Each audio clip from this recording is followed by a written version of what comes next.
See, the thing about like a really good Mexican restaurant is like on the menu, is there like numbers for like combinations No, and things, or that is is this like a little more more. upscale That's more like a Chinese restaurant in my in experience. your take? Yeah, I don't With the know. numbers? Yeah, like I'll take the number 14 combo, and it's like a chimichanga and a chicken taco and whatever.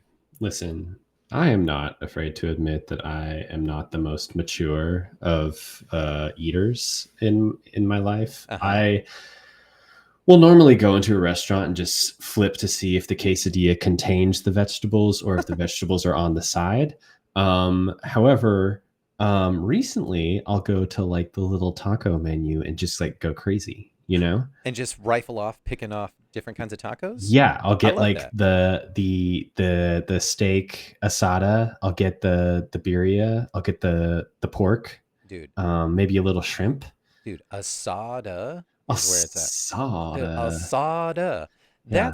That's another great way to start a podcast. Just making your mouth water at 8:30 at night.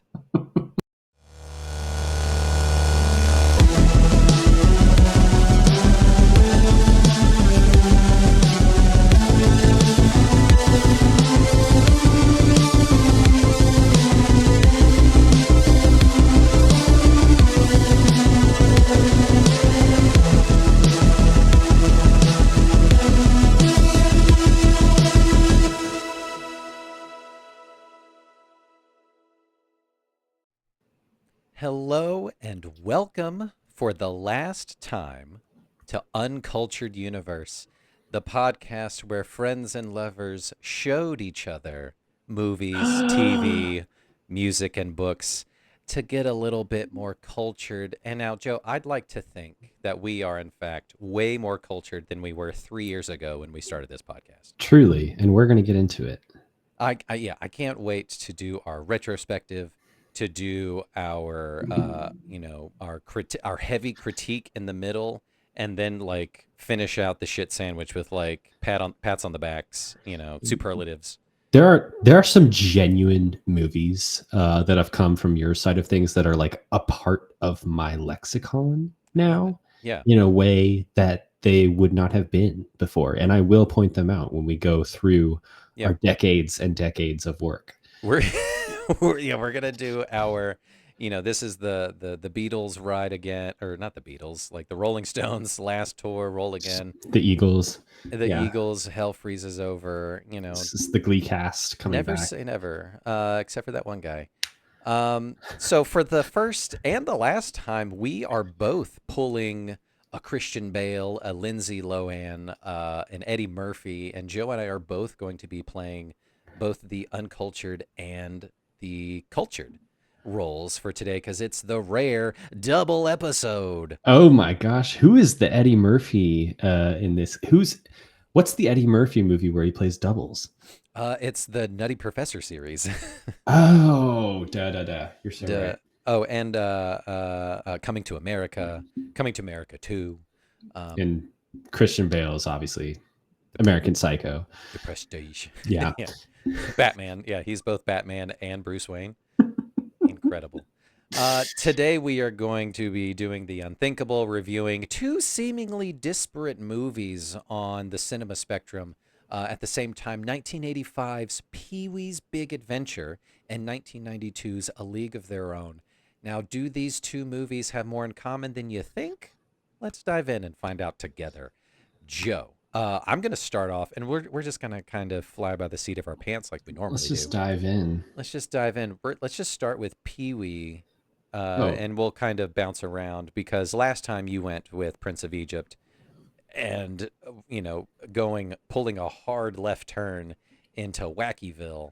Uh, I promise you, we're out of my Catholic upbringing after practically a mini series worth of Joe being on the fringe of very religious movies. right.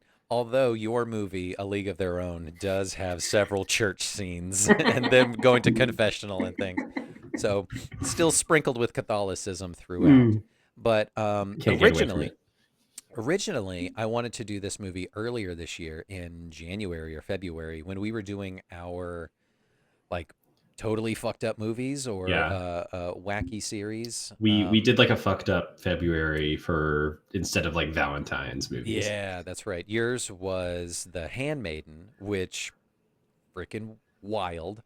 But I wanted to combat that and bring Pee Wee's Big Adventure to the table, but for some reason or another, we didn't get to it. So it's fitting that it's the last movie or one of my last movies that we talk about. Mhm. Um, what did you know about Pee Wee Herman?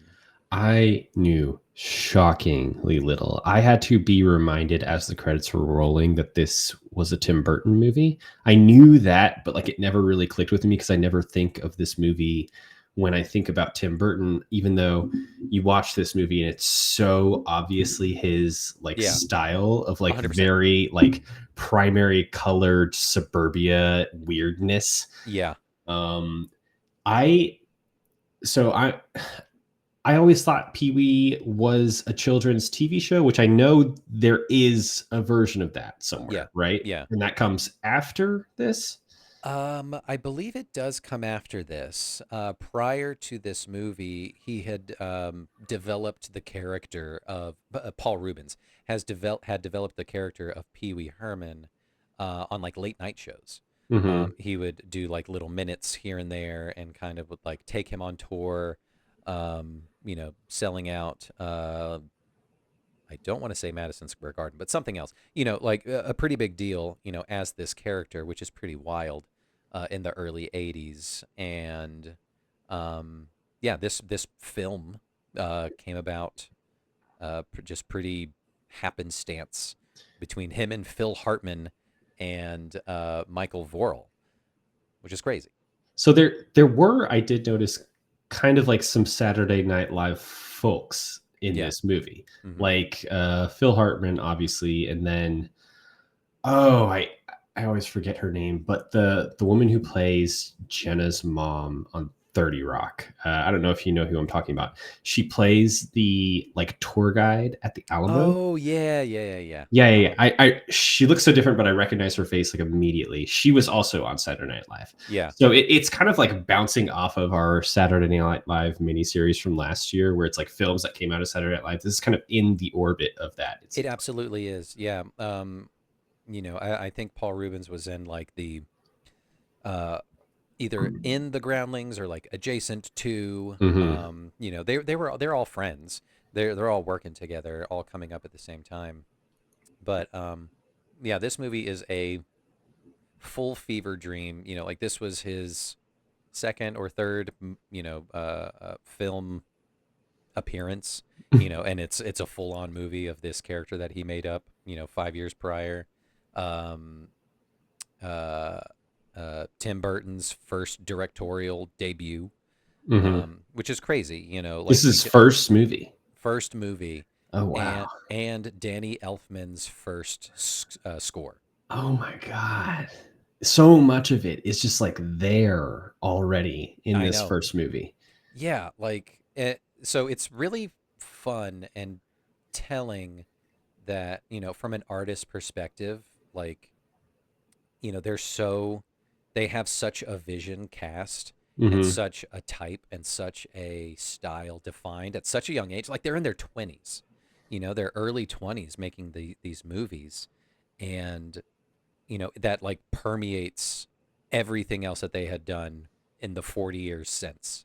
It I mean, watching this movie, it kind of feels like you're taking the later Tim Burton movies, which have budget, they have like a lot of special effects, a lot of like big actors, and you're kind of splicing that with like a Napoleon Dynamite or a Forrest Gump in a way, in terms of just like the look of it and the story. Like you have this kind of oddball character living in this oddball world, but part of it is just in suburbia, part of it's in just like the plains. Yeah. Um, Yeah. It's out of time, it's out of like you know the house that Pee-wee lives in is so mhm. a child's like dream come true of just like Rube Goldberg machines galore, fire pole inside, toys all over the place. Just it's it's everything I wanted as a kid. Yeah. It it reminded me of this show that we watched on VHS growing up, which was also from like I guess the 70s or 80s. Do you know what Captain Kangaroo is? Yes, yeah, Yeah, hmm that sort of vibe. Everyone's kind of wearing like red suspenders and stripes. Everyone right. kind of looks like a clown hmm a little bit, even though maybe that was just what people looked like in the early 80s. Everyone Uh, just looks like a clown. it's all just like bright, like reds and yellows and blues and greens and Man, we like used to be a good society. We used to be a society, you know. yeah, yeah. This is the type of movie that my parents would probably not let me watch purely because they don't want me like picking up on the attitude of the character Mm. involved. I Speak on that. Speak on that. I sent you. It did remind me of the tweet where it's just like me and my friends would have killed ET with hammers. I can tell you that much. Yeah, um, but you struck through it and you wrote Pee Wee. I sent you that. Um, Listen, the moral of this story is that he did grow on me, but it took a little bit of time. So I'm just I would be so interested in knowing how just like the general public of the 80s took Pee Wee Herman without much prelude at all. Like Sure. knowing that the TV show came after this, and I'm assuming the TV show was just like straight up for kids, right? hmm Yeah. Did you ever watch any of that? Surprisingly, no. I never watched any of the TV show, but I Okay. know of it. I'm familiar with it. Like Lawrence Fishburne got his start there, and Oh, yeah, like a bunch of other like weird side characters and stuff make appearances, and it's all that kind of like nightmare adjacent visuals of, like the big talking chair and like yeah. everything has eyes. It's very reminiscent of, kind of like Salvador Dali in a sense of just very, that retro futurism, LCD or LSD kind of tripping It's balls. it's Salvador Dali's big comfy couch. Yeah, big comfy couch, 100%. Yep. There's a touch of Teletubbies in there, just in like in the way like whenever you see grass, it's probably like turf, and there's like random like robotic elements mixing in with the nature in a way. Yeah. And another movie that we talked about covering at one point but never really got to was Edward Scissorhands, and I Right. think he takes a lot from this movie and brings it to that, just based on the parts of that I have seen. I think that may have been the next one he did. Hmm. Um, so previous to this, he did his short of what ultimately became Frankenweenie. Right. And that's what turned Paul Rubens on to like, who's this director? Who's this guy who made this thing that I love so much? I want him to make my movie, just because he has captured my imagination in such a way. The thing about like the early 80s and mid 80s zeitgeist pop culture kind of a thing, you got to look at everything else that was going on around it. So like you have things, like Captain Kangaroo, still thing, 70s, early 80s Hmm. in syndication, kind of wacky. Um, and then you have, like Mr. Rogers' Neighborhood, which is like a little bit more subdued and more straight laced, a little more A little more down, wholesome. a little more wholesome, a little more down the line, but still for kids, Hmm. but still a little silly, a little, that kind of a thing. And then you got, Sesame Street coming up from the 70s and early 80s, and then like Bob Ross. So like these enigmatic characters, these kind of like larger than life personas Hmm. are just like everywhere. So, like Pee Wee at the end of the day is a big kid, you Hmm. know? So he's easily not attainable, but like for a child to like glom onto that character and be like, I'm seeing the world through his eyes now. It is exactly that. It's like it's adulthood in real life seen through the eyes of a child, and so everything is kind of bigger and more heightened. His house is just full of gadgets. His house where he lives by himself, Self? Yeah. he's got like this like robot butler that is it Abraham Lincoln? Is that what it is?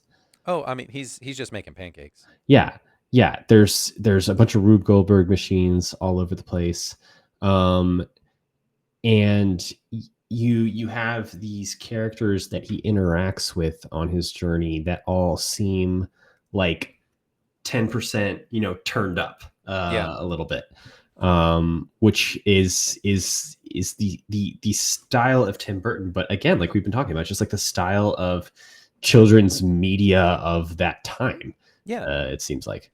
Yeah, it absolutely was. It's so, you brought up something like it took you a minute to kind of warm up to the character, once you kind of get into the rhythm and the flow and kind of understand, okay, so this is how he is, this is how he acts, kind of a thing. Like this is obviously geared towards a younger demographic, that kind of a thing. It kind of reminds me of like conversations, that I remember early on with around like Miss Rachel and things like that. Oh, I've seen Miss Rachel. People would be like, I can't stand Miss Rachel. Do you know Blippy? Yes, and I'm Yeah. getting to Blippy. I got the Blippy of it all. But like, people be like, I can't stand Miss Rachel. It's like, well, why? It's like, oh, she's annoying. It's like, so she's not making that for you. You're not the target audience. Yeah. Like if you think about it from a kid's perspective, she's the fucking best. Oh And yeah. also as a human being, she rules. But um so like once you kind of like bring your gaze down and kind of like step off your high horse, you're just like, oh, I kind of see where this character's coming from and going. So it's just a fun time. And I think that is a key bit of this movie is that it is still directed towards a younger audience. It's not like it's existing in kind of like the Wayne's World sphere where it's like a PG-13 movie for like teens and grown-ups that has just like juvenile humor. Yeah. Like this doesn't have like a bunch of boob jokes in it or something like that. No. It's literally just like this character who the reason I did warm up to him was so weird. Like you start with Pee Wee as this man child kind of going about his day. I do like his little kitchen booth that he has. The bottom floor of his restaurant basically looks like a diner. Yeah. Um, and then he's obsessed with his bike. He has a bunch of gadgets out in the yard that basically just like maintain things for him. Yeah. But then the second he interacts with his neighbor, we're gonna get to the neighbor because I got a big note there. Oh yeah. Um, he the neighbor is also seemingly like a man child in a Hmm. way, Yeah. or like not the neighbor, but like the he lives in the neighborhood. He kind of lives in like the richer part of town. Yeah. Um, but Pee Wee kind of immediately takes on this like he's not entirely nice all the time. Like Yeah. he gets kind of like shitty with the neighbor and like they get into this like back and forth kind of arguing bit where it's Hmm. almost like the kids in A Christmas Story when they're Yeah. kind of like jabbing each other. And I like that he's not this like helpless character. He absolutely will kind of like stick up for himself Yeah. and like go after other folks before they go after him in a way. He's got a sharp wit, and Yeah. he can go toe to toe with anybody. And a key scene indicative of that is when he's at the biker bar Uh-huh. and he's trying to talk on the phone to the operator. He's like, "Excuse me, I'm trying to use the phone." He's going about life at his own pace and he's not afraid to just like push people out of the way to do it. I know. He's He not can like hold. some baby man. Like that would be too much. Yeah, right. And he can he stands on his own 2 feet, even though he is literally a 98-pound weakling, as demonstrated in the beginning. Um, but yeah, like this movie is like everything a kid would want. Like it's bright colors, it's got all the fun gadgets and toys and stuff like I talked about in his house. But also the main thing, the main crux of this movie is his fucking rad bike. Yeah. Every kid loved their bike, and growing up. And so having his being this, what every kid imagines their bike to be, pristine condition with the tassels, and you take care of it, you love it so much. So like if something were to happen to it, you too would be devastated, and you would cross the country and seek the ends of the earth to find your bike again. I kind of shuffled through bikes growing up because I had like a bunch of older and younger siblings. So like we just like like the crabs moving in and out of their shells and stuff. Yeah, uh-huh. Did you have like a bike growing up that was the one? Um, I had like a couple. I had like a Mm-hmm. couple the ones. Like I remember my very first bike, like getting it on Christmas. Like that was, the first time I remember the Christmas magic of, it's not there the night before, and then I wake up and there it is, unwrapped. Santa, oh my God, he brought He it. brought it. God is real. Thank you. Only to be brought down the next year when God didn't make me the Black Power Ranger. Um, but Reviewers keeping track. yeah. Um, but yeah, like I loved that bike because that was my first one, and then I had like a real like workhorse of a bike in like third and fourth grade that I rode all over uh you know over town in Texas when I grew up there. Mm-hmm. Um, so like I remember those two specific bikes of just like that's how you got from point A to point B. I would ride down the street to my friend's house, and we would ride across the way and go to find the creek or the lake, and Mm-hmm. just dump off your bikes, and the big pile of bikes in the neighborhood where all the kids would hang out at. So I yeah, love the visual gag of the train, not the train, the chain that he's pulling out of his little bike yeah, box, like Mary Poppins. It just keeps on going and going until the bike is wrapped up like a mummy.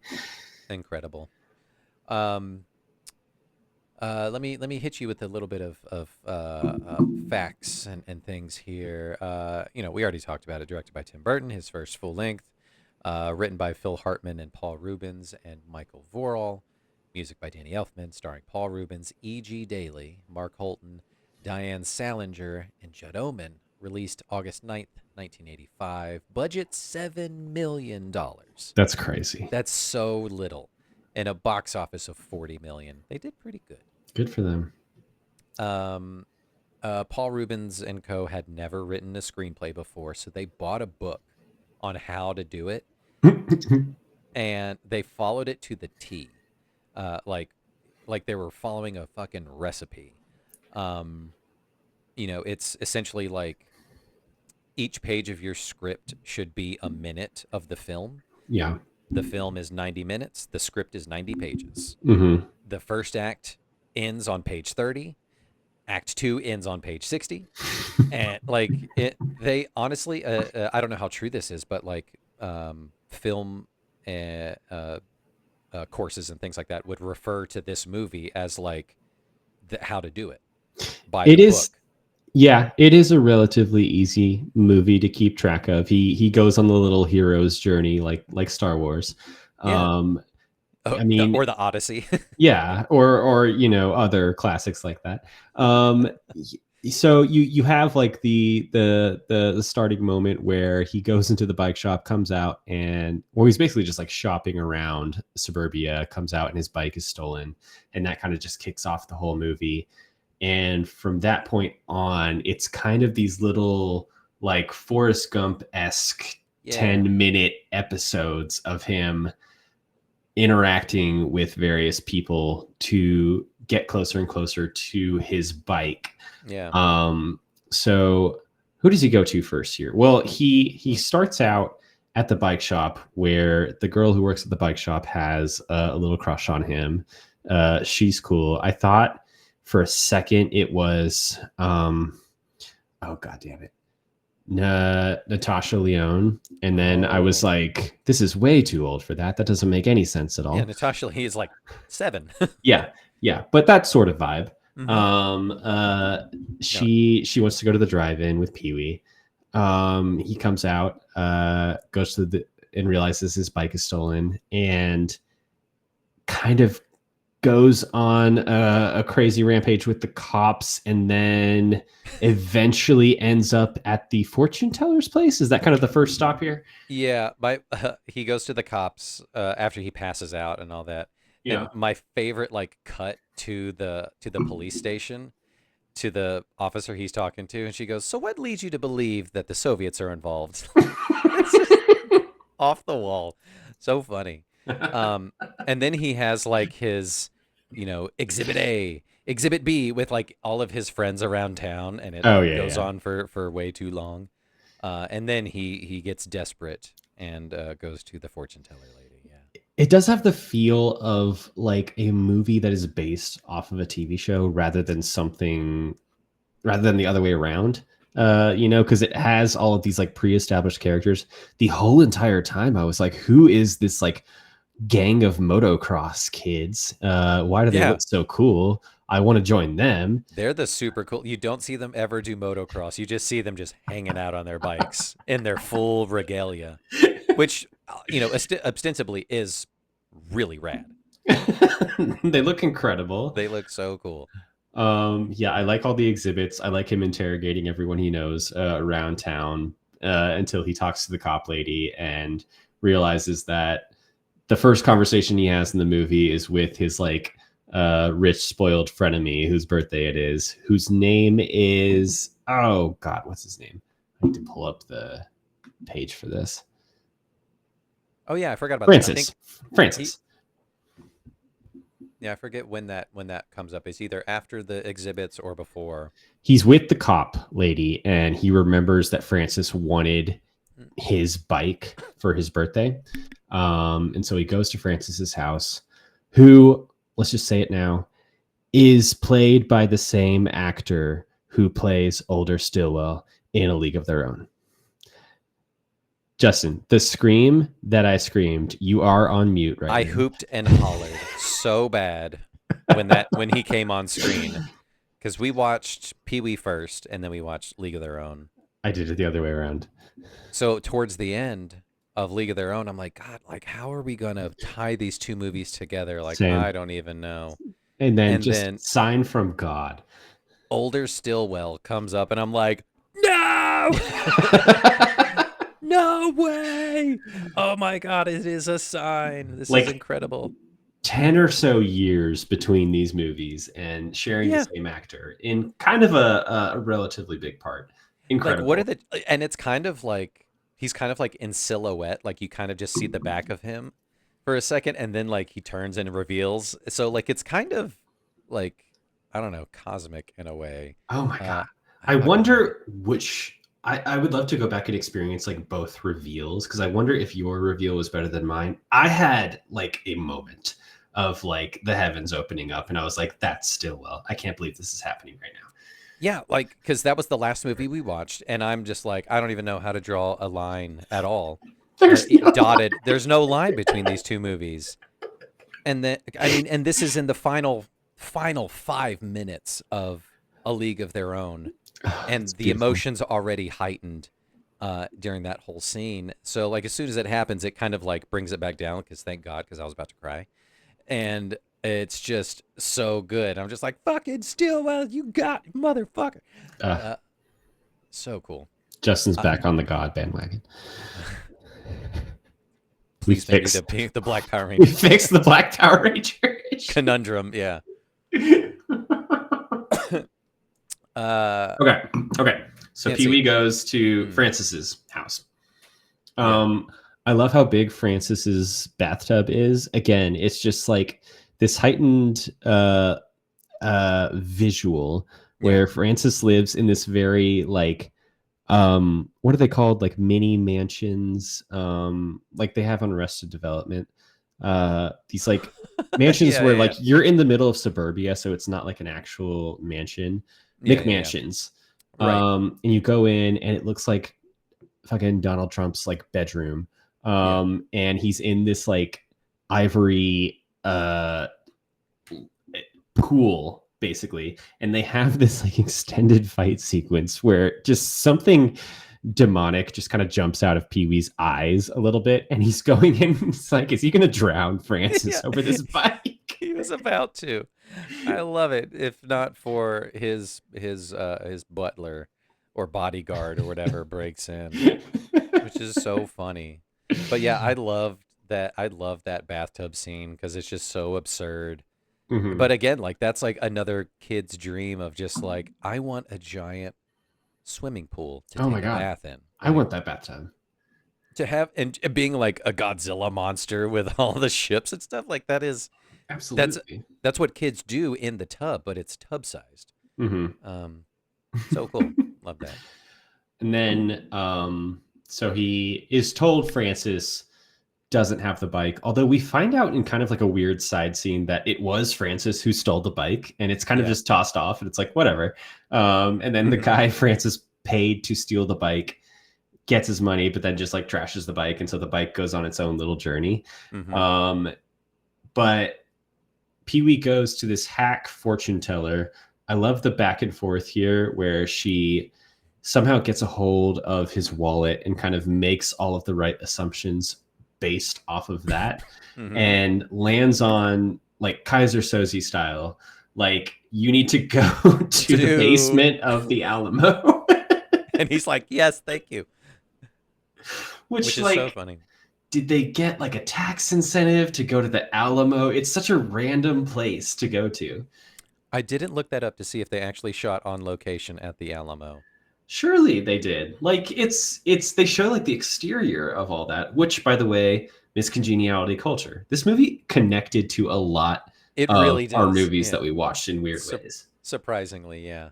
Hmm. Um, and I've been to the Alamo. I've taken a school field trip to the Alamo. Pretty How is sure. the Alamo? Is it? Forgettable. I don't remember a damn thing. Come on, that's too easy. Is it like big in Texas culture? Like, do you have like a unit in middle school dedicated to the Alamo or something like that? I do remember like a specific like I don't know how long it was, weeks at least of like the history of the Alamo and here's Right. what happened here. But of course they sugarcoat it and whitewash it and all that kind of a thing. Mm-hmm. Mm-hmm. Horrifying what actually happened there, but What give me such the cliff notes, but like what did actually happen at the Alamo? um the Spanish Mexicans were trying to take back their the Alamo was theirs. Right. Most of Texas used to belong to Mexico. I Um, figured, yeah. and a lot of the West and all that kind of stuff. So they were trying to take it back, but the Americans persevered and slaughtered everybody. Um, Yes. They were uh, like, we designed this Adobe this is style yeah, architecture. this is ours. So we claim this for ourselves.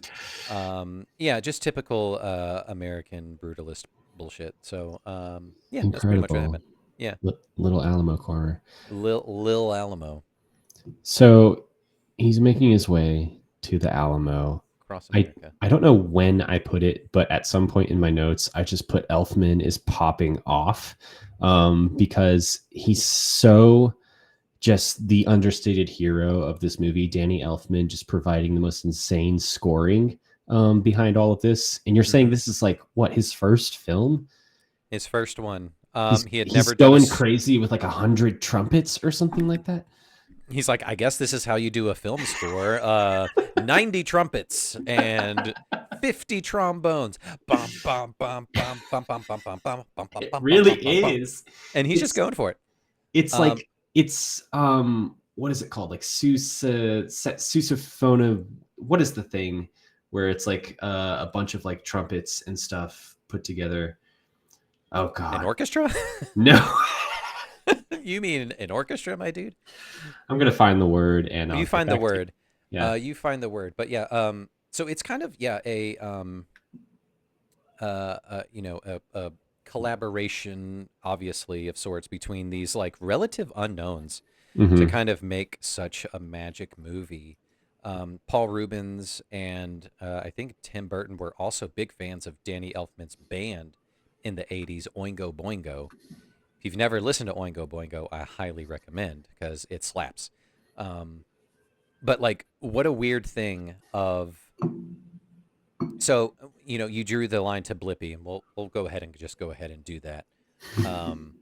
So imagine if Blippy saw some director make, some random director on TikTok who's making these small indie films or whatever. Blippy says, "I want that guy to direct a movie," and this, let's see, who's an equivalent of Danny, a contemporary equivalent?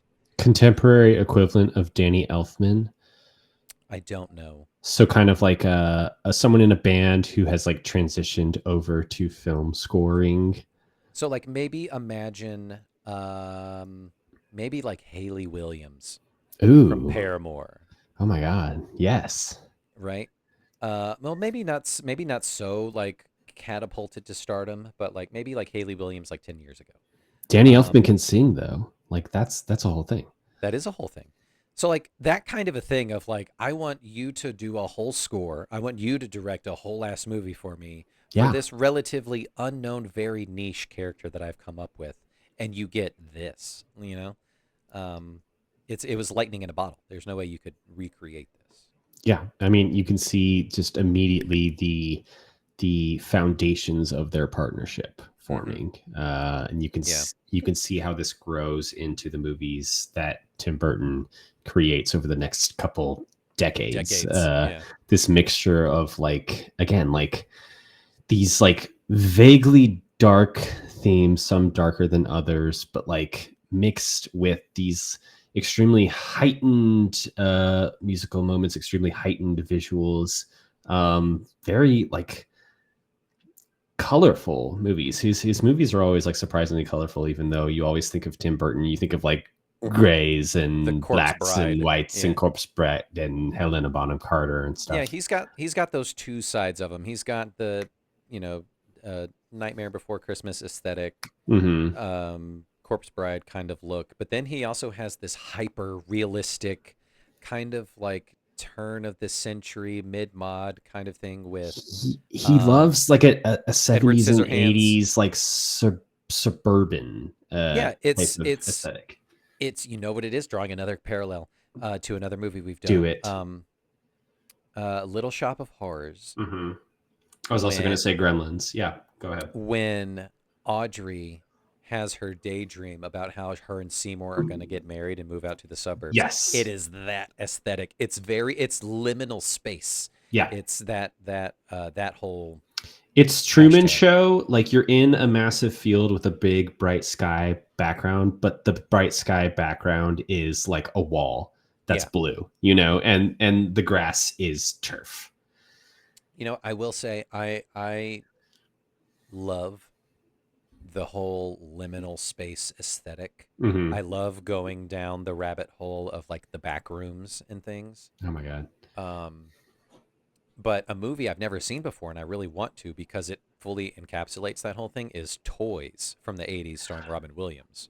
Justin, I have never seen that before either, but like from the little clips I have seen, I thought about that the whole time I was watching Yeah. this. I was Toys, like, like with I want to live there. Joan Cusack in like the little like plastic wig Mm-hmm. looking thing, and then Yeah. Robin Williams is like wearing a little bowler hat, Yeah. 100%. and everyone again is like there's like six colors in the whole movie, and everyone's wearing them. And they're all turned up to 11 of just like the brightness contrast scale. Yeah, Incredible. you can imagine all of these characters in these in the Pee Wee movie having like a wind up piece behind them, Mm-hmm. and they all just kind of like go on their little paths and interact that way. Yeah.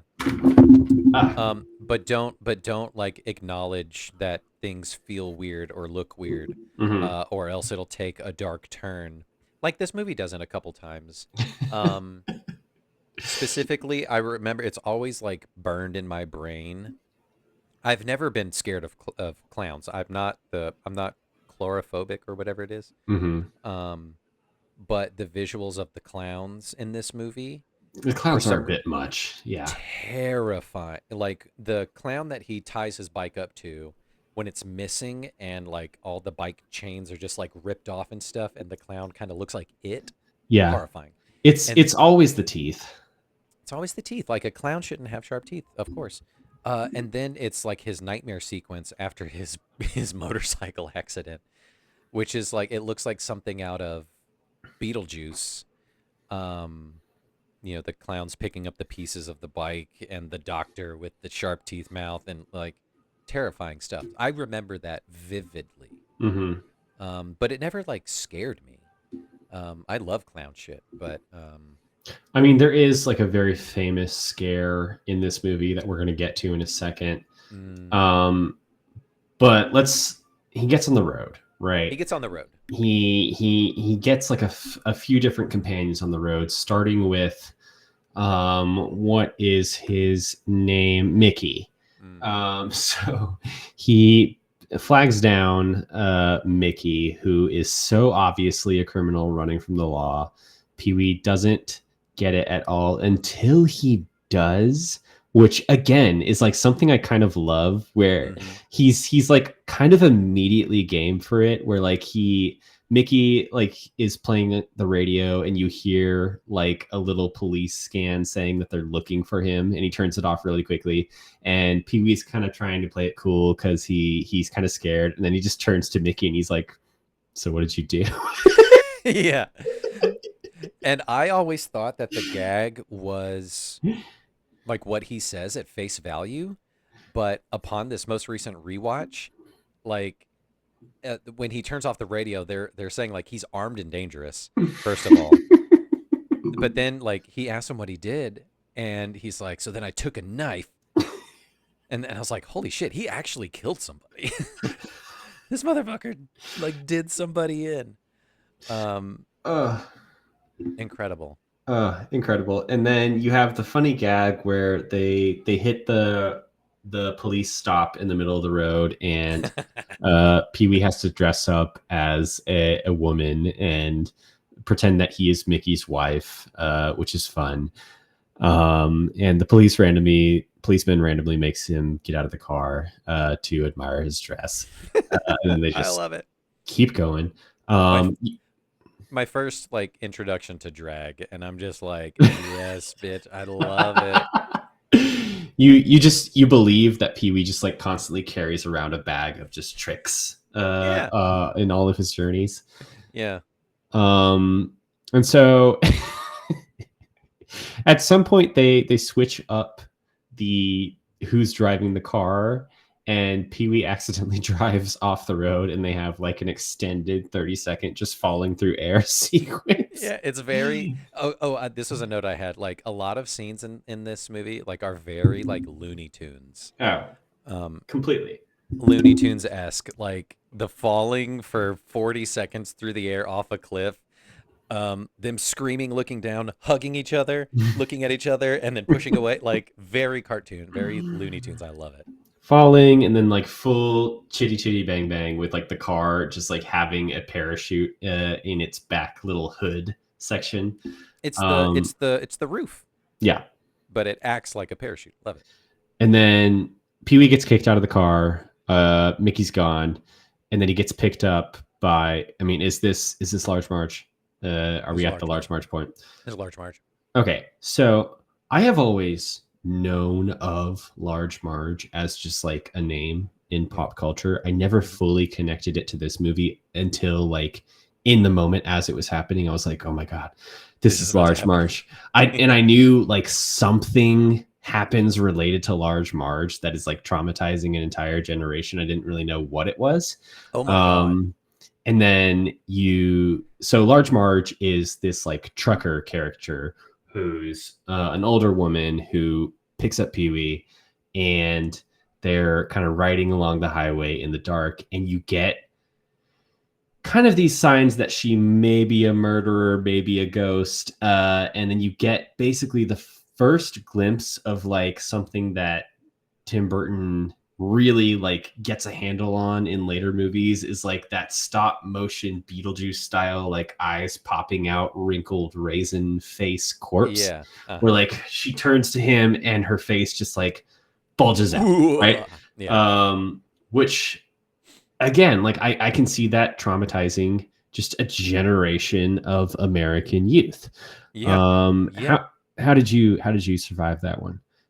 Like this, watching it through my fingers. 100%. Like that part always spooked the shit out of me. Um, anytime it would come on, like I couldn't like bring myself to see it because it just like creeped me out so much. Yeah. You can imagine like Large Marge and gossip about Large Marge just making its way through the hallways of schools before people watch Pee Wee Herman. Like, watch out for the Large Marge scene. Like, can you imagine taking your kid to see that movie and like this is like halfway through or like a third of the way through and like kids like losing their mind Being and you like, have what to the leave, fuck is just this? crying, screaming, like what is happening, and like having to leave. Like, yeah, uh, crazy. Quick timeout. Are you at the point with your child where you Mm. can take them to like see a movie yet? What do we think is the age there? We are gonna go see our very first Shut up. feature-length film Shut as a up. family next weekend. We're gonna see the Gabby's Dollhouse movie. I have Um, seen posters for that.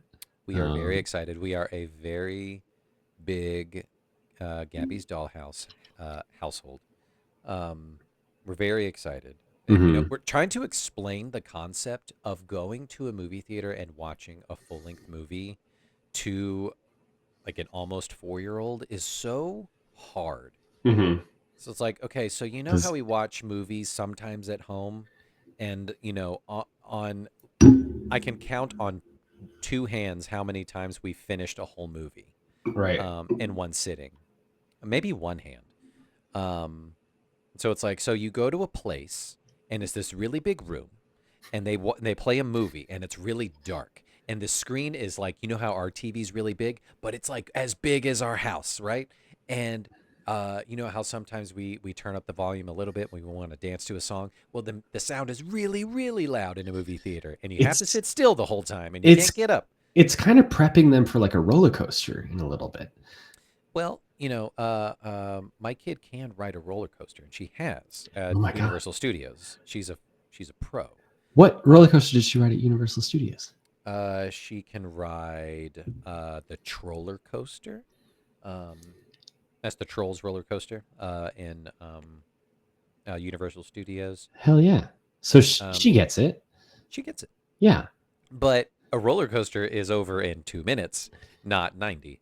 Um, Oh, that goes by in a blink. You know what I yeah. used to be afraid of in movie theaters? Like when they did the Regal, like before the movie thing, where you're kind Hmm. of on a roller coaster and then I loved that. it goes up into like the sky. This You get this up in was cars. like early 2000s. Yeah. I didn't like how like wide and expansive it was out in the sky. I got almost like a fear of heights, some sort of weird version of that. Yeah. So That just makes sense. look out for that. Look out for that. No, I don't know if they still do Take her Nicole Kidman take her at to the a nice beginning. landmark. We need to find a Cinemark, I think, so we can get the popcorn buckets. Hmm. Um, but yeah, we're excited for that, a landmark event Oh for my god. sure. That is Um, incredible, Justin. but this movie, Pee Wee's Big Adventure, was a home movie, was a VHS repeat for me. Yeah. Um, like I wore that thing out. I watched it so much. And looking back, like truly an insane movie to let a child watch. Truly, truly, so many insane things happen. Did you emulate Pee Wee at all in your life? What did you think about Pee Wee? I was very reserved as a kid. Really? Yeah, I wasn't rambunctious, overly. I was more, internal with my creativity and things like that. I wasn't very outward. Oh. Um, so, trying to emulate a Pee-wee was not my thing. I liked the visuals.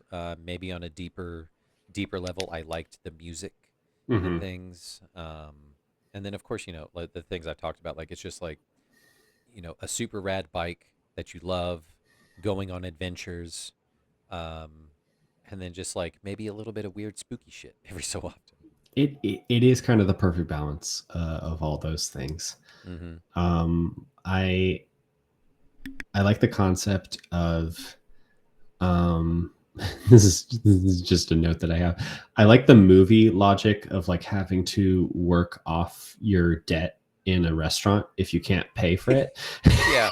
That feels like one of those things where it's like you know how they always talk about like quicksand was a bigger deal in my childhood than it Mm-hmm. is in real life. Yeah. Like I feel like I encountered this concept a lot in my childhood of like, oh, I don't have any money to pay for my meal. I have to go work out in the dishes. You have to wash all these dishes to earn my keep. Um, uh, which which is a is thing, a very art, 80s thing. Like you can't do that yeah. these days. They'll call the cops on you. Yeah, you have like Venmo and stuff, but it is how he meets Simone, who I wrote seems very nice. Love Simone. I like S- Simone. Simone is a diamond in the rough. She's got big dreams, aspirations. I love that scene. You know, we kind of talk about like Pee Wee being a man child, but kind of coming upon some of these like more adult situations every so often, or being faced with adult realities. Hmm. I love that interaction between him and Simone. They're just having a conversation in not the dragon, the dinosaur head. Hmm. And she's just, like, do you ever have dreams? Like, I have dreams. I'm going to go to Paris. I want to see the world. I'm going to do all this stuff. And it's a really nice scene. It really is where I get the most like, oh, indie movie from the 2000s, the 2010s. Like, of course, they're having this like Juno-esque conversation in some dinosaur head out in the desert. Yeah. And yet it does tie in with the Tim Burton aesthetic completely. It's like having this like very rugged natural landscape, and suddenly there's like this massive red plastic dinosaur Yeah. in the middle of it. It's such a fun juxtaposition, and you love to see it, which I believe those things are real or were Yeah, like two like legit landmarks. I've heard about the dinosaurs in the desert. Yeah, Yeah. they're So out cool. there. Love it. Dinosaurs are out there. But yeah, Simone is a treat. I love that we see her multiple times throughout the movie. I like that Simone comes back. I like that Simone wants to speak French and go to Paris, and she eventually leaves her silent, tall, brooding boyfriend, who becomes like a recurring villain, basically chasing Pee Wee down like the angel of death in this movie. Yeah. Um, but he Truly like does. a terrifying man. He's like the mountain from Game of Thrones. Yes. You just know that like if he ever catches Pee Wee, he is going to smash his skull open with just his hands. Like the mountain wind and fucking Pedro Pascal, yeah. 100%. You get to Like the Alamo finally, and Pee Wee. You have this like fun sequence where like the tour guide at the Alamo won't really let him ask questions, and there's not a basement at the Alamo. The fortune teller completely lied to you, and so you kind of just like turn around. And he goes back home to wherever home is, but he runs into the bike gang along the way. yep. And what is the song that he dances to like get on the good side of the bike riders after knocking down all their bikes? Tequila. Tequila. Yeah. Yeah. Yeah. I like his little dance up on the bar. It's so stupid. It's so It's so silly. iconic. It is another one of those things that like whether you know this movie or not, it's a thing that you know about Pee Wee Uh-huh. Herman. Mm-hmm. Um Speaking of like this, that's what I'm drinking. I'm drinking a tequila old fashioned. A tequila old fashioned. Yeah. It's delightful. It's really, really good. I had to do it. Tequila, just such a fun scene. It's so funny. It has one of my favorite side characters. Kind of gave me interesting feelings of like, ooh, what is she gonna do to him? With Cassandra Peterson. Oh, the Of random like blonde. Yeah, of like, how about you let me have him first? It's just like, What's ooh, what? happening? What's she gonna do to him? She Oh, gonna what is she? smack him around a little bit? Yeah, but yeah, that's Lady of the Night. That is Queen of the Night. That is Elvira, Cassandra That's Peterson. Elvira. Mm-hmm. No way. Yeah. Oh my god. Fun little Easter egg in the magic shop. There's a poster of Elvira on the wall. Oh, that's so fun. Love that. Okay, I got to go back and rewatch. So fun.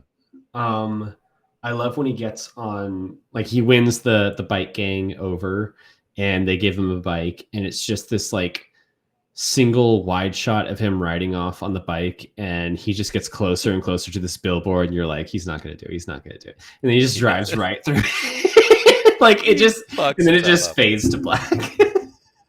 It's so good. Yeah. And then you get that horrifying nightmare fuel scene of the clowns. Horrifying nightmare. And then again, I guess in like classic 80s formula, the movie just like goes full Hollywood, and we circle back to the bike. He sees the bike on TV being won by this like little child star. Mm-hmm. And so he knows he has to like go to the WB lot on Yeah, Hollywood. right. And I I love the little kid in this. Oh, he's great. He's the brother in like Wonder Years. Wonder Years, yeah. He's got that little scene in Back to the Future. Um and I love the scene of he's playing this child actor in like some sort of combination of The Sound of Music and Oliver, where like Yeah. he has the bike in this scene on this lot with a bunch of nuns, and they're all being so shitty to each other, and Nuns. he's such a little diva. Nuns, so Nuns many again. connections. And then the director yells action, and they're like hugging and stuff, and like sharing this like heartfelt goodbye, and they hate each other. It's so good. And then Pee Wee comes on, disguised as one of the nuns. He steals the bike, and then you get this like really extended sequence of him just like trashing every movie and music video set in Hollywood, trying to get away. So It's good. so fun. It is so fun. And just like I love a quintessential kind of like a montage. It's a kind of a feel to it of just like different wacky things that he can get into. It's Mm-hmm. very, Ferris Bueller kind of Mm-hmm. a thing, running through the backyards and stuff. Like I love it so much. Mm-hmm. The Godzilla movie, the space flick, and the music video, and swinging on a vine, and then he eventually escapes. He eventually escapes. There's this like extended sequence where a fire breaks out in this pet shop, and Hmm. he has to like go in and out and save a bunch of pets. Which is funny because he like saves all the cute and fuzzy ones first, and every time he goes back in, you see him like glancing over at the snakes, Yeah. and he doesn't want to save them. And it happens like 3 or 4 times, and finally he comes out with like a handful of snakes. He saves all the snakes. That's fun. It's so And fun. then one of the movie people notices him, and he gets a movie deal, as should happen with all of us. Yeah, right. Like that doesn't happen in real life. People don't go, "We heard your story and we loved it so much." You owe us $6 million in Yeah. insurance claims. Yeah. But we're going to make triple that, quadruple that, sextuple that if we just make a movie based on like the amount of like legalese and legal documents he had to sign to like waive his rights as a person and like all his individuality away It's for them to incredible. make a movie is so fun. It's incredible. And then I think at that point, the movie's kind of wrapping up. We switch over to like, they have filmed a movie about his life, and we're all watching it at the drive-in theater. I love the sequence of like, he goes to the concession stand and comes out with like this armful of stuff, and you spend the next like 10 minutes of him like handing out everyone's order to all of the people that he's met along his trip. They all came to the drive-in to It's watch so him. great. I love it. All like the hobos, the motorcycle gangs, Hmm. Simone, all that stuff. And then it ends with him back with what is her name? Dottie. Dottie. And him and Daddy right off. So fun.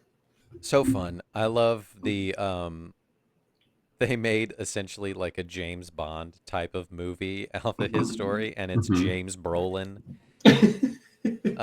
and fuck, I can't remember her name. I want to say it's not Heather Locklear, but it's Hang I on, don't remember hang her name. on. I got it. I got it. I got it. Is it James Tell me. Brolin as As P.W. Herman. shit? James Brolin, Morgan Fairchild. Morgan Fairchild. Yeah. Wow, It's very so it's fun. so ridiculous. Um Calling him PW is so great. So silly. um, yeah, I But yeah, had. he has the cameo in the middle of the movie, and he can't stop glancing right down the camera lens, and Yeah. I kept on laughing at that. Love a fourth wall break. He's Just just so this excited. the subtle way he's doing it, where you can tell he's actually like trying not to, but he can't stop looking directly at the camera. He's just so excited to be in a movie. And I love that for him because a kid would do that. A kid would 100% do that. uh But okay. yeah, some of the themes that I picked out of this movie, Pee Wee's kind of an asshole, but that's okay because we love It's him anyway. it's a saving moment of this movie is that he's not just this like weird angelic figure or innocent. Like there's some normality to him. He's just living on his own little wavelength. Yeah, it's super great, but also contrasted with that is like sort of that little bit of loss of innocence, sort of, which we've talked about. Like he kind of comes against adult themes and like real, I don't know, like adversity and things like that. A burning down pet store is terrifying, horrifying, but he's the hero. Um, his bike is stolen, a thing that he loves in a pretty gnarly way, and he has to go and find it. But it's showing kids that like failures and things like that can happen, Mm-hmm. but ultimately, if you just like keep on trucking, eventually you'll get a movie made about you, and everything will be fine. That is the lesson to walk away from this. Yeah, 100%. Oh, What did you? fantastic. What were some of your main takeaways of this? Sounds like you had a good time. Again, I had a unexpectedly good time. I like living in the aesthetic of this movie. Mm, It's kind of like there's a tackiness and a stickiness to it. It's the movie version of Pink Flamingos in your lawn. yeah. But there's something fun and throwbacky about that too. And again, like the character of Pee Wee Herman, I knew little about other than the throwaway clip from Family Guy where he pops out in the middle of like Return of the Jedi. Um, uh, Yeah. like when they do the whole like Ewok planet and Pee Wee Herman's there looking for his bike. Um, My bike. that is like the most I knew about Pee Wee Herman and his bike. But uh, I was able to kind of get on board with him as the movie went along, because there's not there's not like a relatability in the way like he relates to the world around him Hmm. or his Yeah. little fucking annoying little laugh. Hmm. But I like the ups and downs that he goes through, and like Yeah. how he's not afraid to show that. It very much reminded me of like my little 3-year-old nephew that I live near right now. Yeah. He's very Pee Wee Herman-esque in that way. I love that. So it's like, yeah, how do we make a successful movie that kind of emulates a 3-year-old? Which Yeah. is a fun little experiment. It's very, heightened kid lenses. It's all that fun stuff that, childhood is all about. Adventure, self-discovery, but, Mhm. it's not without its real true dangers. It's not without its realism, realness. It's about like not being able to hold back your emotions while also figuring out how to be kind of like snarky and sarcastic in moments, because that's almost like new to you and you're Yeah. figuring out how to use that. Yeah. I just love how much he cuts down Francis, his neighbor, of just like the classic, it's like, I know you are, but what am I? I know you Man, are, but what am I? Infinity. fuck Like, Francis. that guy sucks. But cool. I'm glad you enjoyed this movie. This was, one that I wore slap out. Same with, Teenage Mutant Ninja Turtles. It is a good capstone to giving you a glimpse of like how I grew up and kind of how it shaped my worldview and kind of some of my creativity stuff. So it was fun sharing this with you. Justin, Um, it's beautiful. It's beautiful. Now Let's let's pivot over. let's let's do something fun. Uh-huh. Play a Oh game. God. Play a game called a Trivial Pursuit. I hate that. It's a classic, how well did you pay attention type of game for a final send off to this podcast. Um, Real simple. The rules are simple. I'm going to ask you a question. It's not multiple choice. You just have to answer it, and it's simple. Did you get it right? Did you get it wrong? Okay. I'm terrified. You should be. Let's fucking go, Joe. Number one, what is Pee Wee's dog's name? God damn it. He does say it multiple times. It starts with either like an S or a D. It's one of those little rat dogs. Oh God damn it. It does It's start with an S. it does start with an S. Yeah, I'll give you partial credit for that because it doesn't start with a D, and there is no D in the name, but it does start with an S. Okay. Give me the second letter and I will P. get it. P. Spud? Close. Okay, give it to me. Spec. Spec. Damn it. Here, Spec. Love You have to Spec. say it in his voice. That is the key. Spec. Yep. Question 2. Who is Pee Wee's spoiled rich arch nemesis neighbor? Oh, we know this. Francis. Francis. You'll be sorry, Pee Wee Herman. Very menacing. Love it. Yeah, he's terrifying. Question 3. Dottie obviously is in love with Pee Wee. Where does she keep insisting he take her out on a date to? She wants to go to the drive-in. The drive-in, Pee Wee. E.G. Daly, Elizabeth Daly, the voice of Tommy Pickles. Oh my God, is that her? Yeah. I can see it. Yeah, You she's can got hear that. it. Let me go back.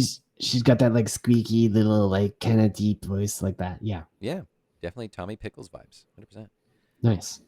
Question 4. Pee Wee is a regular at Mario's magic shop. Mario gives him 3 new items to try out. What were they? And bonus, if you can, where does he use them and which one did he not end up using? He gives him like joke gum. Mm-hmm. Are we counting the ones that he like doesn't like? Because he kind of like rejects a few at the beginning. He rejects a few, but he takes 3. Okay, the joke gum. There's a bow tie Mm-hmm. that does something, and so is the implication here that he like uses all of these at some point in the movie?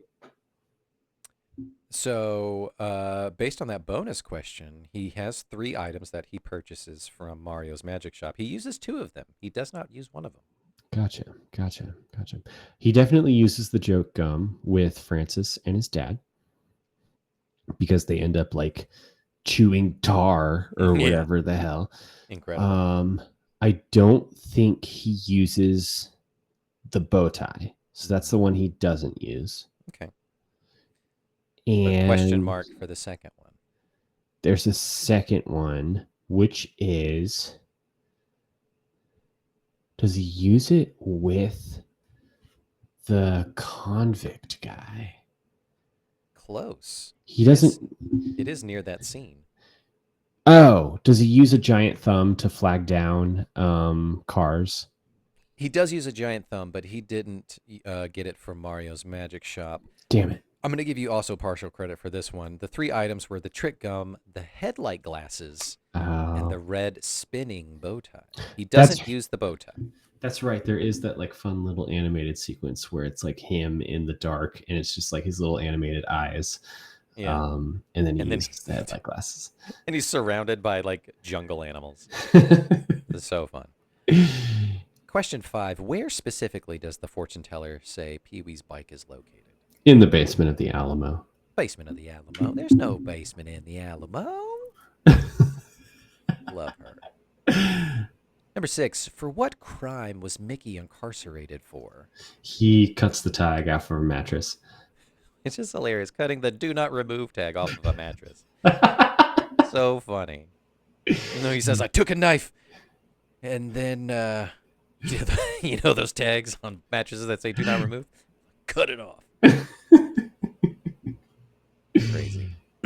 Question 7. What is the name of Simone's jealous boyfriend who wants to harm Pee-wee? Oh God, I have no idea. So I'm going to say Zeke. Ah, close. It is 4 letters. Andy. Andy. Sure. It's 4 letters. Yeah. Yeah. Question 8. Where does Pee-wee get his platform shoes before doing the iconic tequila dance? Doesn't some girl there just kind of give it to him? Close. It's the busboy.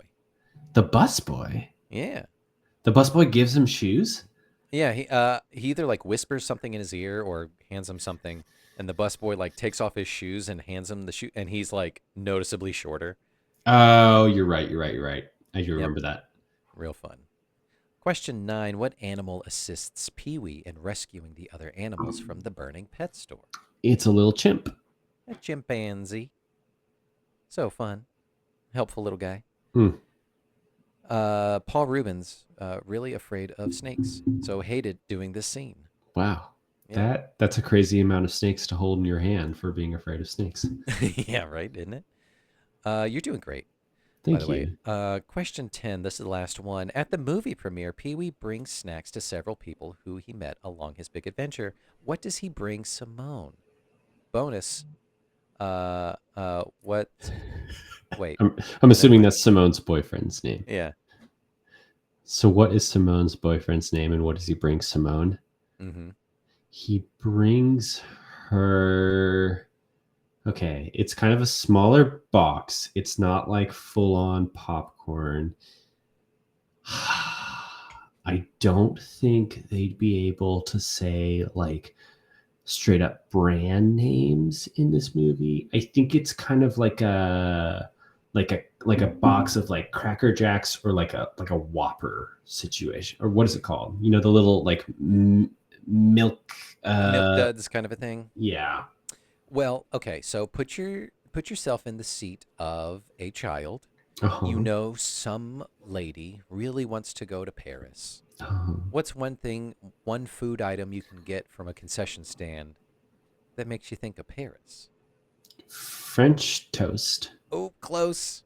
French. Oh, he brings her French fries. You're French so right. You're so fries. right. I can't And his, remember his name. and his name is Pierre. Of course. Pierre. So funny. So there's like a joke running around the internet of like, did she actually go to Paris, France, and pick up this guy who's wearing like a striped shirt and this hat, and his name is Pierre? Like, did she just go to Paris, France, or Paris, Texas, and pick up some dork? That would be kind of perfect. She That would be did real go funny. to Paris. She wanted to go to Paris the whole time. She didn't say, well, she was speaking French, but well done, Joe. You did it. Oh my God. You had the well done Joe prepared, even if I didn't do a good job. Yeah. That's how I do. How do I get rid of you? I don't Stop know. sharing. There we go. There you Okay. go. There we go. That was a trivial pea suit. I'm glad you hate the name so much. It just sounds like pea soup. Pea soup. Yeah. Which again, goes back to The Exorcist. Um, so fun. Let's pivot and talk about A League of Their Own. Yeah, Justin, we're an hour and 14 minutes into our podcast. Let's do our very first switch to another movie in the middle of this episode and talk about what I personally think is one of the greatest movies of all time. I'm Oh my very, God. very glad we were able to make it work that I saved this for my last episode. It's a movie that I grew up with. I've referenced many times. I lived in very much like a DVD and video cassette household. We didn't really have like TV Mm-hmm. in the house. You So had a TV, but we not. had a TV, but not like channels, you know? So we had to survive off of like a very, very large, like several drawers worth of movies. Drawers. Like I'm imagining like Shugagunk. You know. Yeah. I mean, if you die and you get to like revisit different areas of your life, I want to go back and see all the nights where we had to like vote on what movie we're watching because I truly can't remember how that happened all those years ago Dro- between the 9 or so people in my household at any given point. Joe, I gotta say, I don't always dream the same thing, but whenever I do, I'm always at this one specific house that we lived in growing up, Yeah. and it's always the same fucking house. Yeah. Um, I'd like to imagine, kind of doing an interstellar kind of thing where you get to kind of 4D, 5D your way through your life and go through moments in time. You're like banging on the wall. Yeah. Yeah, they didn't bring us here to change time, TARS. But yeah, fucking TARS. I love that. I love the visual of all 12 of you Murphy kids piled around this TV of like, what are we gonna watch? I'm gonna watch this. I don't want to watch that. You watch this. Listen, A League of Their Own came up often enough for it to be dubbed kind of like an iconic movie in my household. Yeah. It fits into such a niche of like feel good movie with comedy and drama elements from the from the Surprise guest, Surprise, Joe. it's me. I'm so glad because I have been thinking like we've technically had like a third host over our 3 years of God, has it Uncultured been 3 Universe. years? Ryan, we've never been on screen together. How are you? We haven't. Usually you're on hiatus when I show up. I'm good. Only when I'm on hiatus. That's true. Yeah, Ah. you guys are truly the Legolas and Frodo of never exchanging lines together. Oh my god. I love that fact. It's so good.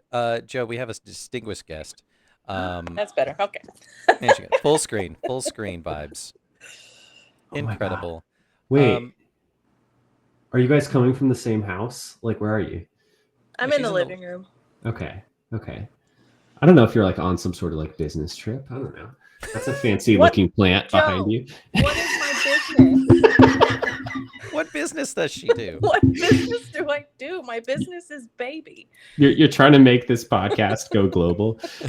You're going door to door. Which is real funny because this is the last episode. This is the Hail Mary. This is the Hail Mary episode. Y'all never watched the Muppet movie. It's like, Ryan's like, we got a back catalog from hell that we can sell out of this. We did watch a Muppet movie. We watched We did. Treasure Island, yes. which was great. We were talking about. We just finished talking about Pee-wee, and the strange connections that movie has with the rest of our catalog that we talked about. Mhm. It shares similarities to. I can't even remember. There's so many things that we talked about over the past hour and a half. It's But, okay, Justin. No one's made it this far into the episode. We can say whatever we want. Technically, yeah, no one has. We are recording live at the moment. It's great. But yeah, wanted to bring you on as a distinguished guest. I see that. My tag says that. Yeah. I'm very distinguished. As, You are the CEO. and Joe does UX design. That's his business. Listen, the platform that we record on only recently released the ability to like put your little tag next to your name, and we've been experimenting around with it. And I just decided to be Joe. a UX designer. Professional in there. Yeah, I've got my little bookcase behind me. Ryan, I am so over the moon that you are joining us. Like oh my gosh, we get to have a little 3-person episode as we go out into the eternal darkness. Ryan, did you watch A League of Their Own with Justin? Yes, and actually, I've seen that movie, I don't know, 50 times. Because it's incredible. Yes. When I was a kid, I went to a daycare. It was like before and after school care, and then they kept me in the summer. And we saw that movie in the Dollar Theater like 150 times. Because now, as a grown-up, I know that the lady that kept us was a lesbian. Wow. And she was just very into the vibes. Yeah. But I've seen that movie a million times. Yeah. Yeah. She'd be more into the TV show, which I'm going to get into.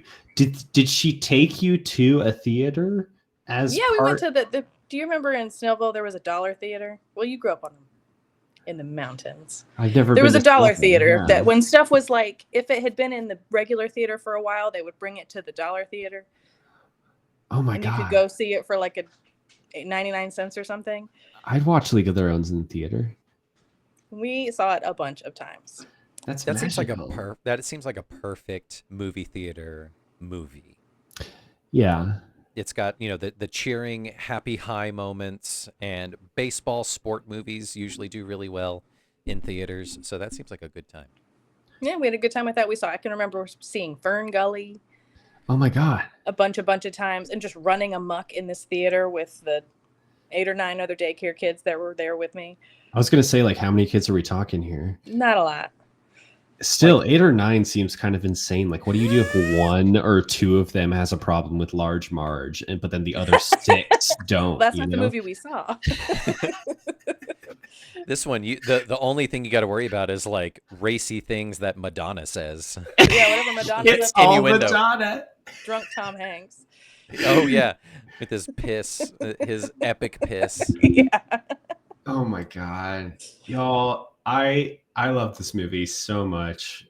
League of Their Own, directed by Penny Marshall, starring a bunch of people we love. Released on a date, it made money. Let's several more dollars thanks to my daycare. Several of those dollars were coming from Ryan's daycare. It was released in 1992. Let's give it some context.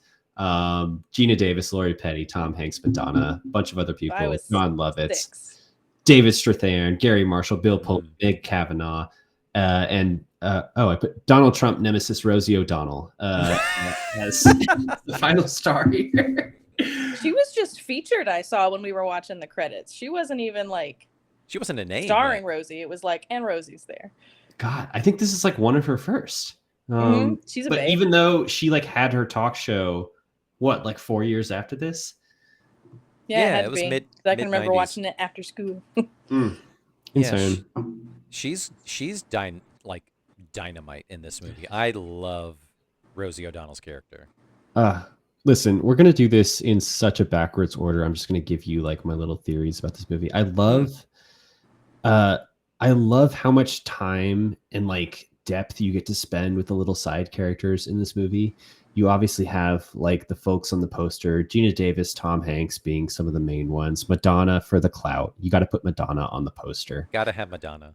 Even though like Lori Petty's probably like the other lead here, but maybe not as much of a name. So her and Gina Davis being the sister characters, but then you get so many, again, like little episodes throughout the movie of these little side characters on their team that you kind of grow to love them. Like the little moment where Shirley, you find out she doesn't know how to read at the tryouts, and then all the times where Jimmy is like yelling at Alice for some random reason, I laugh my head off at.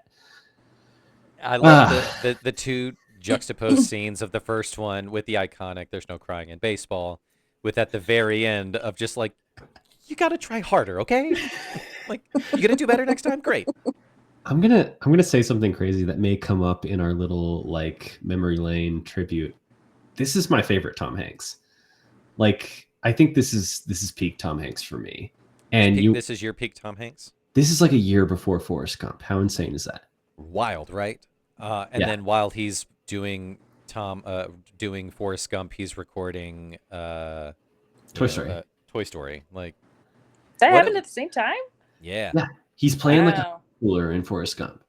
doing all this. Yeah, crazy stuff. Yeah, this is a quintessential, going back and looking at this for the first time. This is such a fun role for him that I've never seen him in. Hmm. He's always kind of like more of the wholesome, clean-cut character. So it was fun to see him be like a shitty drunk guy, Hmm. like a real piece of shit. Um, he's just a good time. I love when Tom Hanks gets to kind of like let loose and do his little like high pitched yelling a little bit, like in all of the scenes where he's drunk. But then, I mean, you mentioned it, the scene with Evelyn is kind of like one of the iconic moments from this film. There's Yeah. no crying in baseball becomes like the quote that goes down in Yeah. history with this film.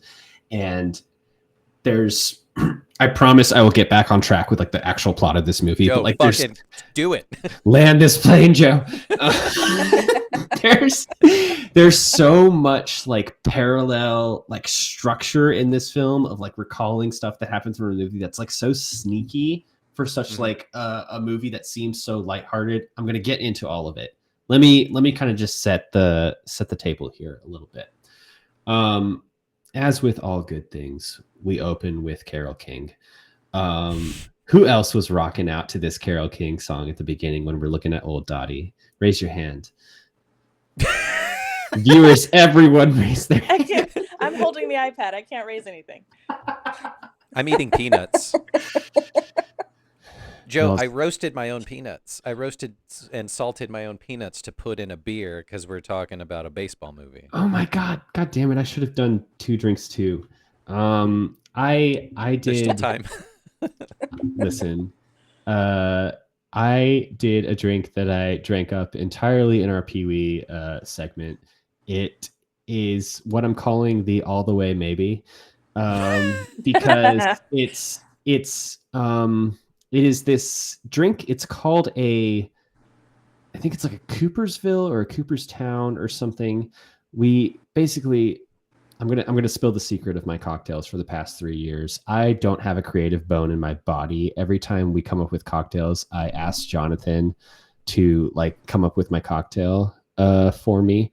And he like is able to mix all the alcohol. And he looked up in this case like cocktails related to baseball, and there's one called like a Coopersville or a Cooperstown or something like that.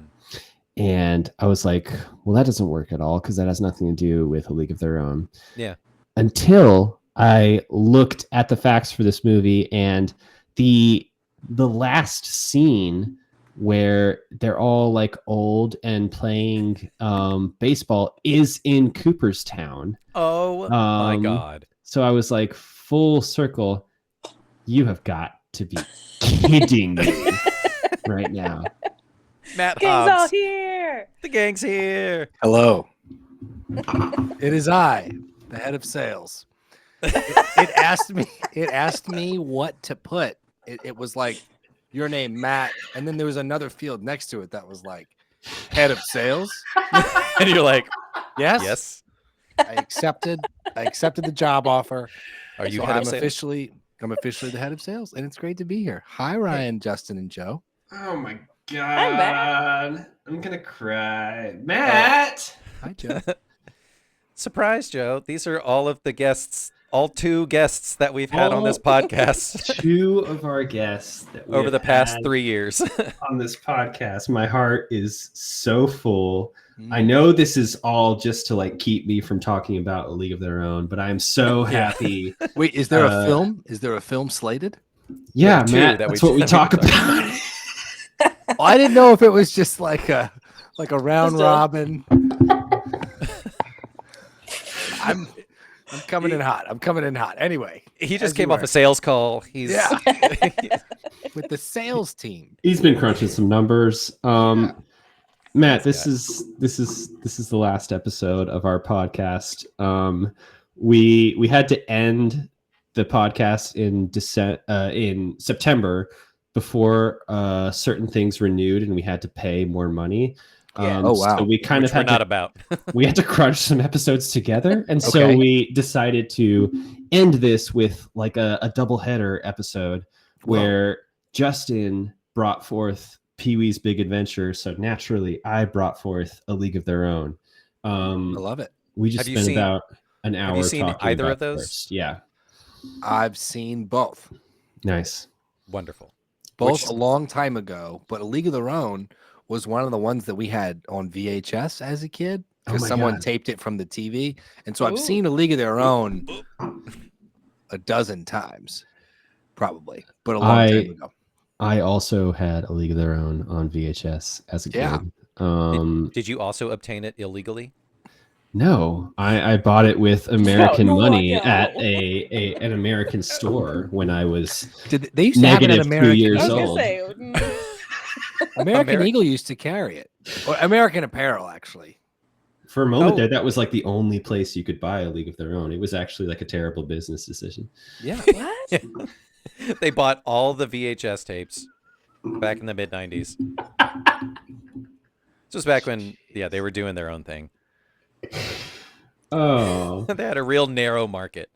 the So Joe, before we push forward talking about the movie, I just wanted to bring in Ryan and Matt, as they both have played such a big role in this podcast over the past several years. Matt specifically as kind of the progenitor of this podcast, because in the late 2020s, you and I were sitting on Matt's porch and we were kicking it, drinking. And we said, hey, what if we did a podcast and showed Matt all of the MCU movies because he'd never seen them. That's right.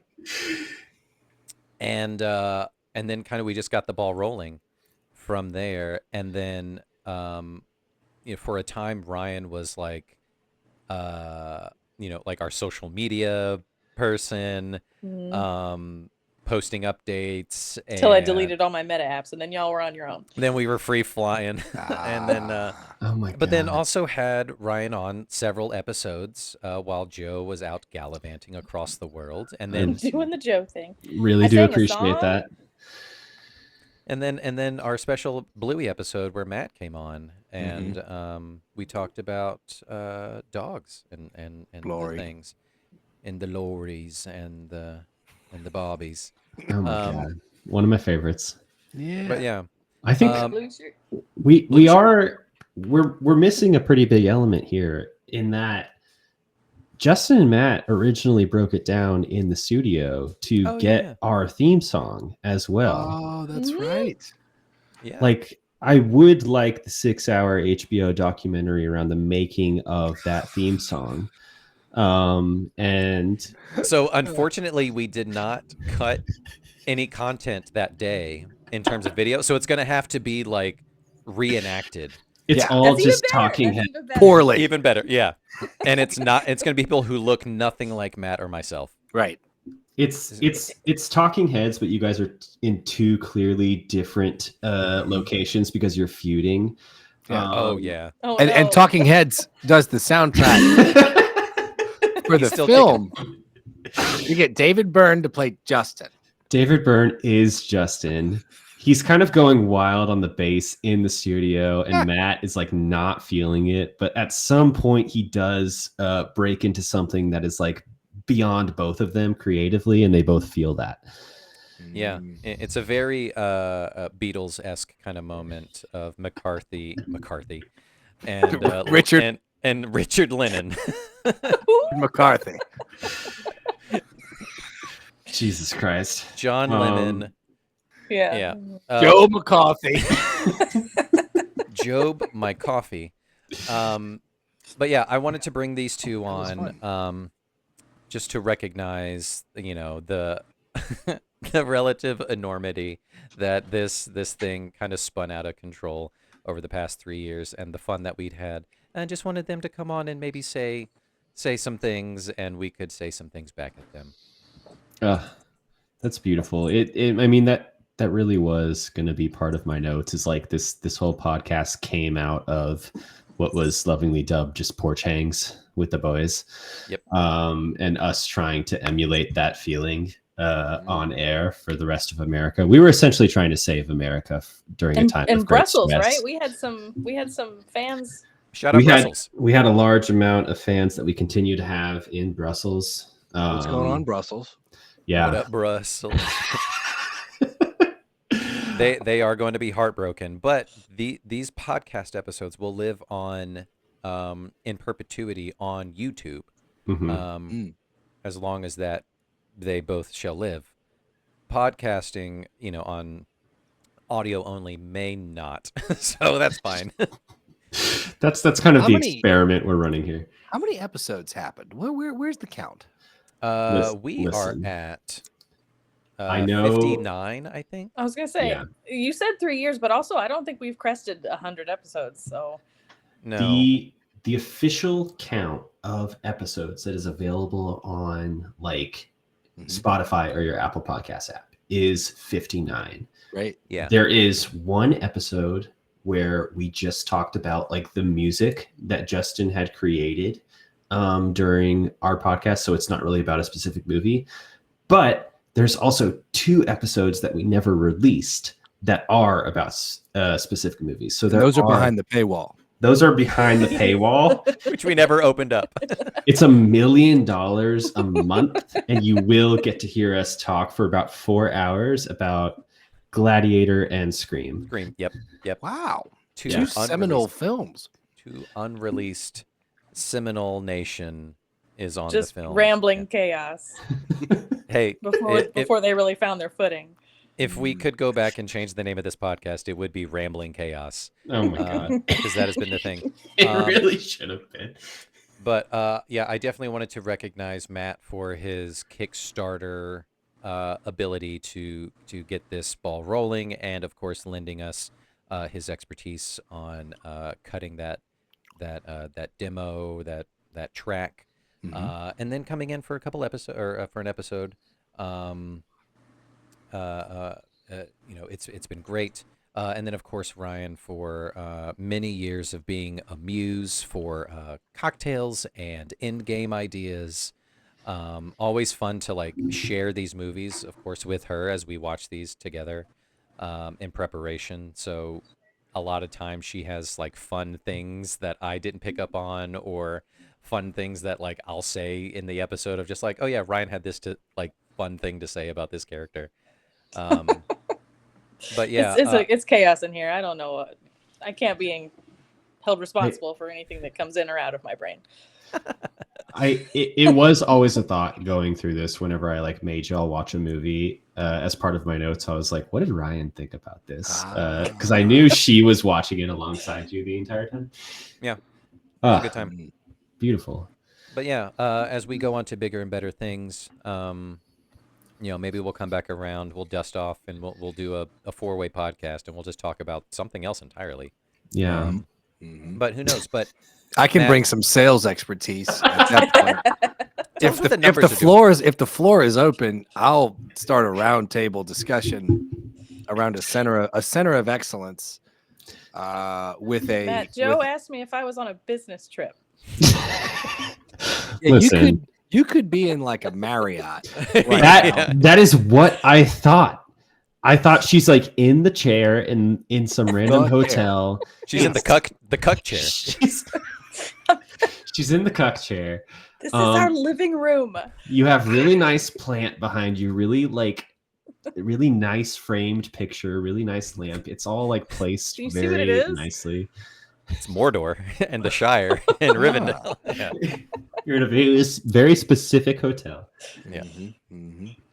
On the business trip. God, man. Well, congrats on 59 episodes and a journey. It's been a pleasure and it's really fun to watch y'all build and develop this. As a longtime listener and a porch host of your, it's been very inspiring to see y'all go on after it. Yeah, I think I don't know. I mean, I'm honored to be here on behalf of the sales team. If they were all here, there's a cohort. Look, let's stop for a second.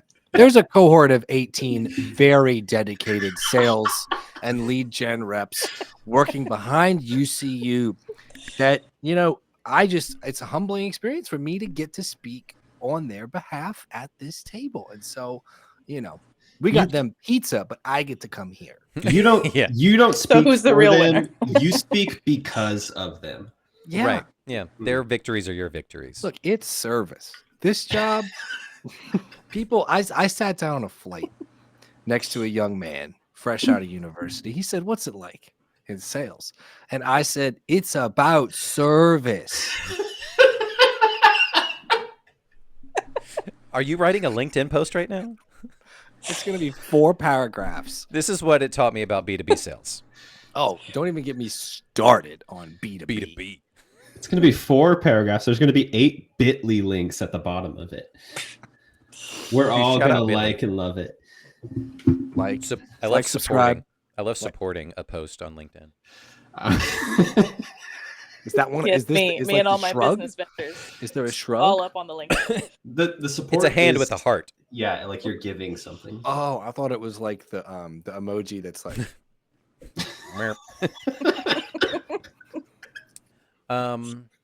Thanks, Matt. Appreciate that. No, for real. Yeah, it's been good. Ryan, what say you? You've been with us since the beginning of just like, hey, we're gonna watch Gladiator because Joe and I are gonna do a podcast. I think, whatever Yes. that means or looks like. I'll be in the office for an hour and a half, 2 hours. Yeah. We got to watch a lot of movies that we probably would not have watched. So that was really fun, expanding our repertoire Our of culture. movies and getting to, broaden Joe's palette too on just some weird fucked up shit that you watched as a Yeah. kid, unsupervised, running amok. Yeah, pretty much. But it's been fun. I enjoyed doing all the music and helping figure out the cocktails, and the games were a lot of fun. That's right. We did have you as a guest vocalist on one of the songs that we did. The one that we did for Little Shop of Horrors. Yeah. Justin, you do genuinely need to release the album of covers that you have created for this podcast.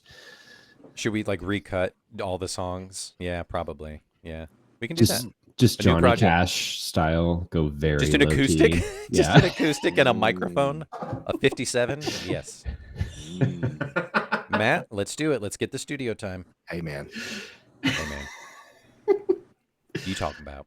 what? Oh my god. But yeah, lots of fun. I enjoyed the Ryan only episodes a bunch because most of the time it was like, how can I make this such a bummer for the two of us to watch these incredibly sad movies? So the Ryan episodes, let me see if I could name them. They were Are there Terminator 3? 2, Marley and Me, yeah. Marley and Me, Uh-huh. Terminator 2, and Interstellar. Marley and Me was Yeah. a revenge episode, kind of. Oh, that's right, it was because I made her watch Interstellar first, And I fucking bawled. So I made him watch a dog movie. and I fucking bawled. And I made him read the book. Oh, that was worse. God. In all of these episodes, Shaking I'm in just bed, like crying, out of the country Yeah. listening to them. having fun, Joe, while we're Ooh. crying on the air. Crying about dogs and life. Keeping it going. It was such a true just treasure to see where this podcast went from where it originally started and all the different alleyways we went down and turned back around and kept going and went down again. Not only just like seeing these movies that I knew I had to see to kind of like complete my culture, but also like getting an idea of literally just like little baby Justin growing up and all the movies that he was seeing, forming such a clear picture there, but then also realizing like how genuinely hard it is to do a podcast and almost like in like an improvisational like Toastmasters sense, like to keep the air filled with conversation. I love the rapport that we have established, Justin. It's been kind of magical to like take our friendship in that direction. This podcast has opened up a lot of self-discovery, a lot, which I don't think a lot of podcasts can say. It's just a bunch of assholes talking about anything and everything to whoever will listen. this has been a good, kind of growing thing. I learned things about myself.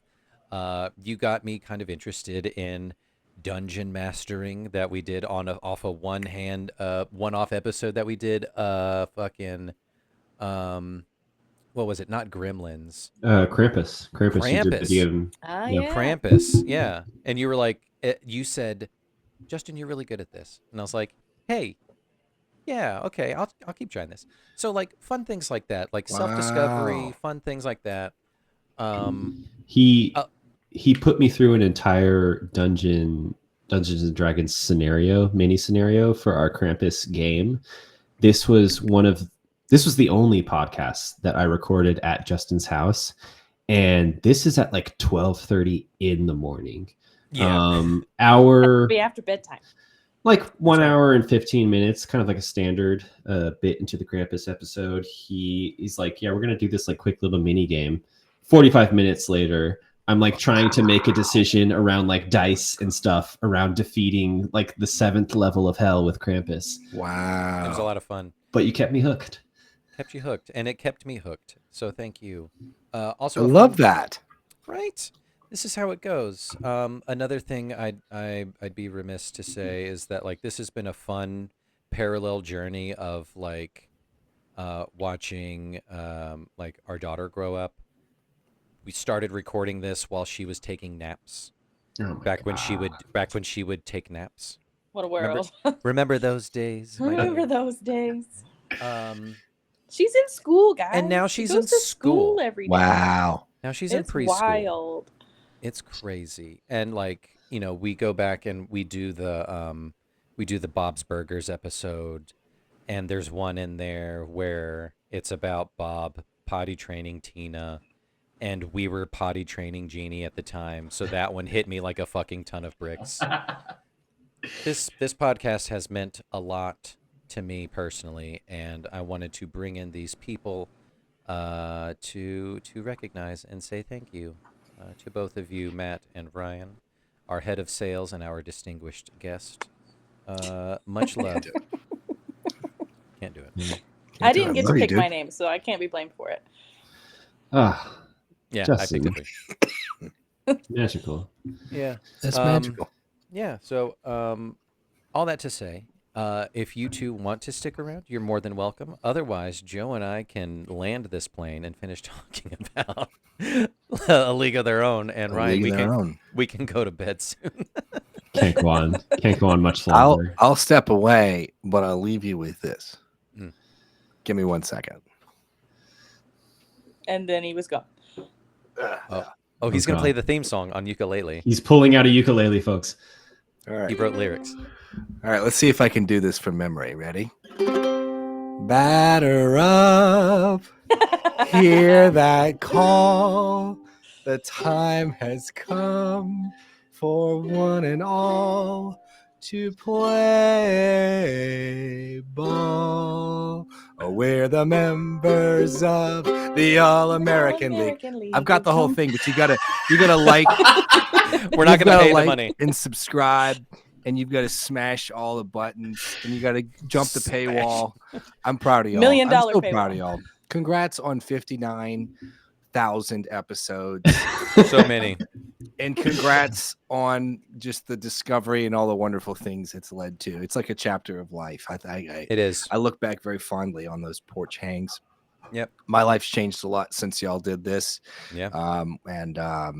Yeah, thanks for including me. Thanks for letting me be a awkward cousin as it relates to the UCUU universe. And I just love y'all. Thanks for Love you, brother. staying close and inspiring me. Love Ah, you, brother.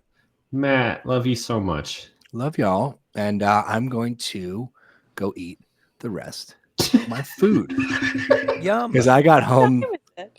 a moment ago. Tonight I played a show for someone who proposed to someone. Hmm. So it was a proposal. It was a fake show for my friend's Oh friend. wow. And That's then they got my friend's girlfriend came in. It was just her in the audience. We rented out a theater. We had to sing a song. I just played keys while these people dressed up like horses and danced around. But she said What? yes. Good. Oh, thank God. Thank God. Yeah. And then I went to a rehearsal for a musical, improvised musical show that I'm doing tomorrow. And then I just got home and I was excited to hop on. Oh, and then in an hour and 35 minutes, the cast album for Hot Jambalaya drops. I saw Hell this. yeah. I'm very Hell yeah. excited. So I might stay up until midnight, or I might just wake up early and look at it. But Hell yeah. that's just what's going on. And thanks for letting me drop in and sing the song from A League of Their Own. Love it. Thanks, Matt. Go get those sales. Much love. I'm gonna go close these sweet deals. I'll Get your talk numbers to up. talk to y'all very soon. Hey, talk to you tomorrow, Matt. Love you. All right, brother. see you, Love you, talk. brother. All right, Have a good weekend. Bye. Oh my God. Well, Joe, where did we leave off? I don't With fucking know. League of Sorry. Their He kept Own. promising to talk about the movie, and then we kept fucking him up. I love A League of Their Own, and I love you guys. Justin, that was beautiful. Thank you for doing that. I could write a song, like I could write like a Elliott Smith sad acoustic version of our theme song, or I could just send a link to Ryan and Matt and tell them to come on and surprise Joe. Yeah, I'm gonna do that instead. Yeah, let's do that. I always have Ryan and Matt just like in my orbit of this podcast because they are just like the other ring bearers in this situation who get to come on the fucking boat at the end. Well, let's also not. You just called him out 30 minutes ago, but Jonathan playing a role of master craftsman, cocktailsman. He's a master cocksman over there of just making you drinks. He's in bed right now. So we can think of him as kind of like the character in Home Improvement where you only ever see like his eyes. Wilson. Wilson. Yeah, he's going to be our Wilson.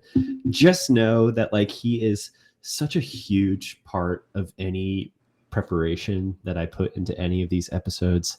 He sometimes watches these movies with me and he sometimes gets annoyed and walked away.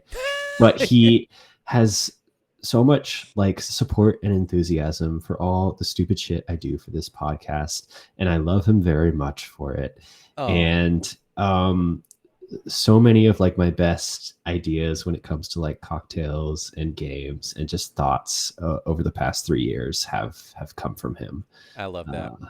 Some of my favorite memories are when we would do live episodes in your living room. He would be fucking around like on his 3D printer, just walking around, and like we'd say something and you would say something completely out of pocket, or I would, and he would just laugh in the other room, be like, "Are you fucking kidding me?" So fun, because we did several of those at your house. We did we did Tu Wong Fu over the garden wall. Yeah, we did over the garden With the wall. Pumpkin Man. Yep. Over the garden wall with the Pumpkin Man, Tu Wong Fu, and then Megan. And Megan. Yeah, I think those were the. Oh, and Chicken Run. Chicken Run. Oh my God, that was going to be my note. We're gonna do the whole like super quick like rapid fire retrospective. The audio on the Chicken Run episode is an absolute nightmare. Have you ever gone back and listened to it? Some of these episodes are terrible sounding. Something was happening that day with like the way we had the mic set up. It is almost like you can't hear what I am saying. Yeah. Kind of beautiful in that way. Yeah. I think you touched on this. Like this podcast was a nice exercise in like improvisational skills of off the cuffness. Like we knew that from the beginning that we weren't gonna like script this too much or follow too much of an outline, and just kind of just follow the beat of our own kind of drum or whatever we wanted to say at the time. So it's been a fun thing that way, kind of sharpening that skill. I think we realized pretty quickly that neither of us have the time to edit episodes at all, too. So we're just gonna stick that on the internet and go from there. And just hope for the best. Which honestly, I need to bring up the data of the podcast. So don't mind me. I'm gonna find some stuff. But are you looking at like viewership numbers and stuff? Yeah. Listen, to justify my half of the episode while you do this, can I just give a quick plot description of A League of Their Own? Let's talk about it. Okay, A League of Their Own is about sisterhood, and it's about something we can all relate to, which is being so good at something that it becomes a curse and alienates your loved ones. So it starts out as a movie about the P. Oh God, what are the letters here? Girls Professional Baseball League, GPBL. Is that what they have on their I think little there's side thing? I think there's 5 like AA. letters. It's like There's AAGLP. yeah, it's based off of the real life like women's professional baseball league that they set up during the Oh, it's World probably War all American. All American, yeah, Yeah. because they got some Canadians in there. World War II, all the men were at war. They didn't want baseball. All the men. They all didn't the want men. baseball as a concept to die off, and so these like owners set up a women's league. And so we start off with that concept of like women are playing baseball. Like Yeah. what has this world come to? They must play softball with the big ball. For some reason that is better. And so you get these two sisters in Oregon, Dottie and Kit, who get recruited by John Lovitz. You get a whole little chapter with John Lovitz, which is so God, fun. I love John Lovett's character in this movie. He's such a creep, but I've always loved his characterization. I don't even know how to describe it. Just like he's kind of the same character in everything that he's in, It's but just it's his so like funny. brash voice. Yeah, And, it's just, and his like, line flippant delivery. attitude. His Yeah. line, yes, it's flippant. Yeah, his line delivery too is just so fucking funny. I love What it is so much. what is the movie that he's in? Is it The Wedding Singer, where he's like Adam Sandler's nemesis, and he's like, Yeah, the gig would be mine now, or whatever. yeah, he's losing his mind. You get Excellent. like 10 minutes of Lovitz with them getting recruited. Kit is the younger one, Dottie's the older one. Dottie's like beautiful, all-American, but also like happy with her life. Her husband's at war. Kit is her younger sister who feels like she's in Dottie's shadow and has to get out. And so Dottie agrees to join the league to go with Kit as well. They recruit Marla as well. Marla Marla Hooch isn't a looker, but she's got the skill. And She so does. they convince Mr. Capadino to take her as well. They get to Harvey Field, which is basically Wrigley Field, and they meet like this whole big cast of supporting characters who become their team, including So Madonna and Rosie O'Donnell. And the actress who plays Shirley is Joan Cusack and John Cusack's sister. Jane and- Cusack. Anne Cusack, I think, is her name. And you get this whole supporting cast, and then you round it off with Tom Hanks coming in as like this kind of drunk ex-baseball player who is recruited to become their coach and thinks they're kind of a joke. And he comes in. There's this totally fun like peeing moment where he Totally shows up fun. at their first game Just the most fun. and pees in their locker room for Much like a peeing. minute and a half. And then basically the crux of the movie from there spirals between like they're going through these games, they're becoming closer as a team. Kit and Dottie are at odds because Kit feels like she's in her sister's shadow. Also, Jimmy, the coach, kind of becomes like more and more respectful towards the team because he comes to respect them as ball players because they're actually good and they have like passion for the sport. And he kind of becomes friends with Dottie because Dottie had to pick up the slack while he was being like drunk. You think like, is there something kind of weird and kind of romantic happening between Jimmy and Dottie? No, because she's married to Bill Pullman and no one can top that. And it all culminates in like Kit gets traded because the guy who runs the agency has like spotlighted Dottie as like the main person in the league who's going to save the league, and Dottie threatens to leave because she thinks she's like overshadowing Kit too much, but they end up trading Kit to get her out of the way. Kit goes to the other team. They all meet up in the World Series. Dottie's husband comes back. And so she kind of leaves for a bit, but she comes back in the very last game. It all comes to a head, and it becomes about like sister versus sister, kind of at the bottom of the ninth of the World Series. Dottie's a catcher, Kit's a pitcher. Kit is up to bat, 2 strikes, 2 outs. She hits it. And then in like the most glorious moment, she keeps going past third, even though she's supposed to stop at third. They throw the ball to home. She runs into Dottie in a rule that I don't even know if this is an actual baseball rule, if it's made up. Dottie drops the ball, and so Kit actually scores, and they win the World Series. And it's beautiful. I think if you drop the ball in slow motion, the other team wins. I keep on bringing like tweets into this conversation, like we're a bunch of like Gen Zers, but like there's this tweet out there where it's like a girl becomes a woman the day she realizes Dottie Hinson dropped the ball on purpose at the end of a League of Their Own. Because she wants her kid sister to win and stop being. I don't know, Kit. I guess you just wanted it more. It's beautiful. It's true. That is what she says. It's thinking back on it, it is kind of a backhanded comment of like, I guess you wanted it more. And then at the end, it's implied they haven't seen each other in like 40 years. Yeah. So the movie is kind of like bookended by older Dottie going to like a team reunion in the 80s. And so it's like a bunch of older women getting inducted into the Baseball Hall of Fame, which is wonderful because you get like all of these older actresses who are like versions of the younger characters you've seen. The older Gina Davis casting is kind of amazing. Perfect. Yeah. But what Ryan called this out. Whoever played Kit casting is really good too. They're all incredible. It's Gina Davis's voice though. Like she's doing like a voiceover. That. Yeah. Right. I clocked that in the first few minutes. So I was like, are they making this lady lip sync to Gina Davis or is it dubbed? What's happening? It's too close. It has to be a dub, but it still looks like really good. Yeah. And like just the look of all these characters is pretty great. And then you get this like huge swelling emotional moment. Hans Zimmer does the score. What the fuck?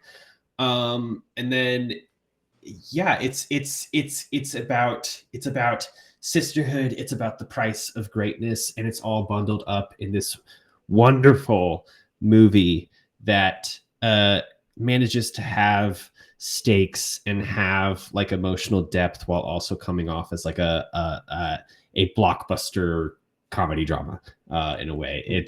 They were doing such great things in the 90s. Was this a blockbuster summer movie? I'm so glad you asked. It was had released to be a summer movie if I was there in daycare. Oh, that's true. Well, maybe a spring movie to see it in the summertime. I love that we were able to like Slumdog Millionaire the answer to that. It was released in July of 92. It made 132 million against a budget of 40. So yeah, we're doing pretty good. Wow. That's incredible. This movie is so fun. The only things I knew were the pop culture references.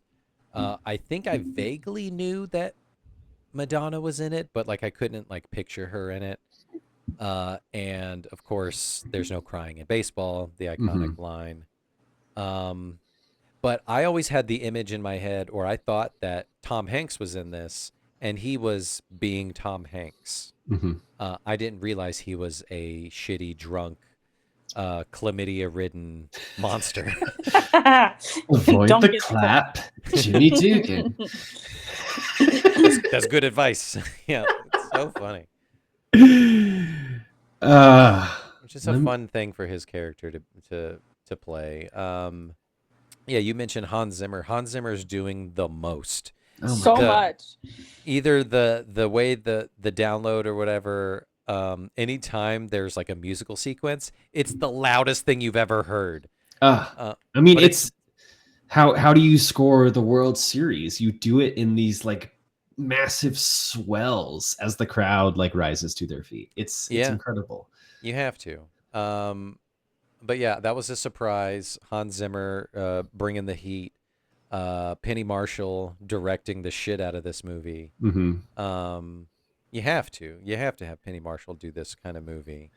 Penny Marshall, who had directed Tom Hanks in Big. You also have Gary Marshall in here, her brother. there's such like smart storytelling at play here that I noticed this time around. Like there's a moment in the movie where in one of like the several montages they do of just like the games that they're playing as they go through like the league and stuff, you see a moment where like someone runs into Dottie. She's being a catcher, and she falls back, but she holds on to the ball, and she shows the ump like, "Oh, I held on to the ball," and so the ump is like, "Oh, you're out." And so that then ties into like the climactic moment at the end where it's like, Remember "Oh, she this just for dropped later. the ball," right? And then you obviously get like the double, like you said, like the double scenes of like Jimmy freaking out on right fielder Evelyn over throwing it to the wrong character. You get the classic there's no crying in baseball moment because he's treating her essentially like a boy. He's treating her like dog shit. And then you get a reverse of that scene in the World Series where she does a similar issue, but she's able to like take it a little bit better from him because she knows him more in that moment, and then he's also able to give the feedback a little bit more, even though you can tell like there's like this fury behind his eyes that he's like holding back, and like you can see Tom Hanks' like skull about to vibrate out of his body. It's incredible. It's so good. I love slash hate slash loathe the like pro-war propaganda of the time that they're just hammering home of World War II is so insane.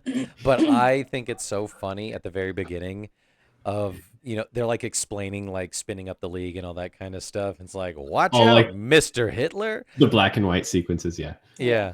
And then there's this line I thought it was so funny, and it's such just like American media kind of propaganda sort of thing of just like, and the boys won't come back until it's over there. Like, don't bring the war over here. They're going over there.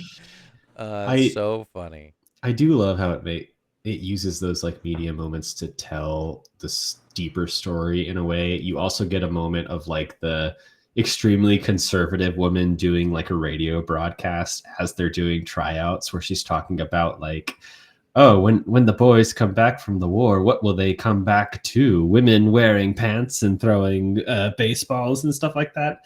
Cue montage of all these tryouts and stuff. Yeah, it's such a, this movie has such a great way of like blending in montage and like media from the time to tell this story, this like kind of smaller story about these characters in a way. Yeah. Yeah. Who was the younger fella who was kind of like side running the gig? Like Mr. Lowenthal or whatever, or David Strathairn, yeah, Lowenstein. Yeah. Lowenstein. Kind of a, feminist of the time, fighting for their their ability to keep the league and seeing the the true potential kind of a thing. But it should have been their moment at the end, but they're like, no, you can do it, man, you cut it. Kind of undercut it. Well, and then when he has the epiphany of like, wait a minute, you're going to expect them to fill all these gaps. You want them to work in the factories, and you want them to do the baseball, and you want them to do all this stuff until the men come home, and then you're just going to shove them back in the kitchen? What the fuck? You could see that like hamster going in his brain like, I don't think that's, wait a minute. Yeah. My brain is doing something. Like, this does not compute.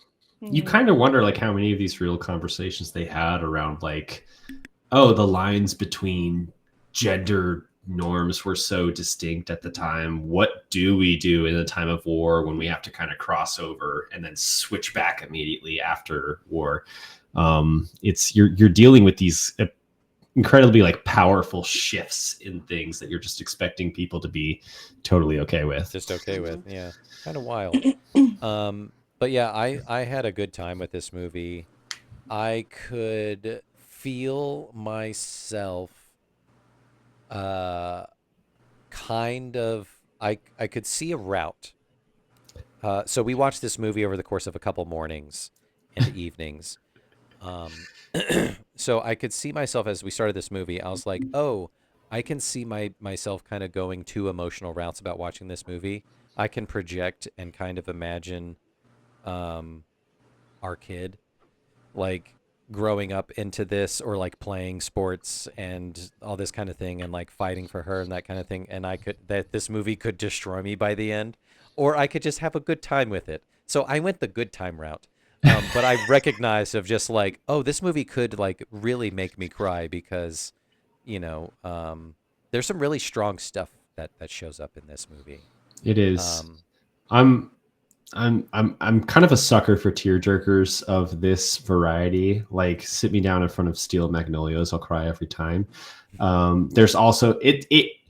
You have the movies in your little movie book that are just like the classic movies that'll make you cry, and there's a couple scenes in here that will do it to me forever. It's the scene where Betty's husband dies, and they get the telegram saying that he's died, and then obviously the scene at the end where Dottie and Kit kind of have their moment after the World Series, and Dottie decides to like leave the league, and Kit decides to stay in Chicago, but they have this like reconciliation of a moment where they finally somehow ended up where they're supposed to be after all of this craziness. It's good. It's good. And then the whole back end, the whole back 10 minutes or whatever of like all these old women coming back together and like reliving their moments and seeing their things emblazoned on the walls in this Hall of Fame is really powerful. And had I gone the emotional route, that movie, that ending would have destroyed me. Had it not been for Stillwell, the connection piece, the connection piece to Pee-wee's Big Adventure, that really took me out of it. Thankfully. So part We were of the watching the plot. movie and he goes, "That's how I'm gonna connect it." I'm like, "What the fuck are you talking about?" And I was like, that's the guy, that's Francis from Pee Wee Herman. Listen, my yell shook my house when I realized. Part of the plot of this movie is that one of the baseball players has a son who is like an annoying brat who is on the bus with them for Whose most of the father movie. will not take care of him. His father will not take care of him, so he has to like go on the road with the Rockford Peaches, which, like, what a story for when you're grown up. And then at the end, it shows a grown up version of him at the reunion, and it is the same guy who plays Francis in Pee Wee Herman. Like, what a choice. Is beautiful. Like they framed him, they framed the character like he was going to be like some big name actor. But no, it's the fucking, spoiled brat from Pee-wee's Big Adventure. So I think Penny Marshall knew that like we have to have like some kind of moment of levity in this movie, in this particular scene. Otherwise, like the dam's gonna break emotionally from what's going on. But then also too, yeah, like Ryan mentioned, you have this realization of like Dottie and Kit are acting like they haven't seen each other since Dottie left the league 40 years prior. 1943. Listen, I'm sure 1980 they've something. What are we talking seen about? each other. It's like the 80s. You don't get to FaceTime. Maybe it's been a few years. Like at the beginning Kit's of the been movie. busy. She's being trailed by like 92 grandkids. Yeah, you get the So idea many that she kids. has been successful in the family business. But at the beginning of the movie, when Dottie is with her daughter, she does somewhat imply that like she knows Aunt Kit, right? Yeah. We're not thinking they haven't seen each other. That's insane. It's just like they kind of naturally go onto two different paths in life while sharing this loving relationship, and they don't have FaceTime. And like that's what we're dealing with here. It felt different. I don't know. But There's yeah, no Kit way they have not seen each other in 40 years. Kit was busy. She had so many kids. All the Way May is such an incredible nickname, I think. It's so funny. All the scenes of May and Doris, Madonna and Rosie O'Donnell are so great. The scenes where they're going to confession in the church and the priest keeps dropping the Bible as well, all the stuff that she's saying, and then she comes out and winks at one of like the little schoolboys. It's so fun. It's so great. I loved that. Casting director Penny Marshall, whoever on the movie, just like got all these characters together and immediately recognized Rosie O'Donnell and Madonna together on screen. They're Mhm. always together. They are dynamite together. They play off each other so well. Incredible. And then you get like this supporting cast of the team who each are able to kind of carve out their own distinct little personalities. You get like Helen, the good one, Alice, the Canadian, Ellen Sue, like the beauty queen, who's like the relief pitcher, Shirley, the one who's learning to read. And you kind of like, you grow them as well throughout the movie along with the rest of these characters. And it's so fun to just like have these little moments with them, either like in conversation or in the background. It feels so natural the way it's all put together. Incredible. Yeah, I love the callback of the incredibly heartbreaking scene where she can't read and they're like, they need to find her name on the thing. You do. She's excited. And then later she's sitting with May in the back of the bus reading smut. Yeah. It's so wonderful. Milky Way. Yes. Breasts. She's like, keep reading, it gets better. Like, good Lord, they were writing this back in the 40s. Wild stuff. All right, let me get through some final thoughts here because my end game's going to be a whole thing. If you like this movie, you should check out the TV show that they made a couple years back. It's on Amazon, and it's not a remake of this movie, but it's like a similar vein where it's like about the women's baseball league, but it's different characters, and they really dive into like the Black experience during this time. Even though you get like one like 5-second clip of that in this movie. Yeah, I was gonna say there's not a lot of representation in this movie. That's like half of the TV show. But then the other half of it is the fact where it's like them realizing, 90% of the women on this team would be gay as fuck. And that's what the other half of the TV show is like them kind of like figuring out the dynamics of like all of us coming together and realizing most of us are gay. How do we do this in fucking 1943 or whatever? Yeah. That makes for good TV. It's an interesting show. It's really good. I would check it out. I also love Tom Hanks' little monologue when he's getting mad at Dottie because she's leaving, and she says like it just got too hard, and then he says like it's supposed to be hard. The hard is what makes it great. At its core, this is a movie about like baseball and its place as such an important thing in America, which I am a sucker for. Unfortunately, yeah. I mean, this is your second baseball movie that you've brought to the table. Field of Dreams T-shirt. Yeah. That speech kind of is reminiscent and probably planted seeds for things like Ted Lasso.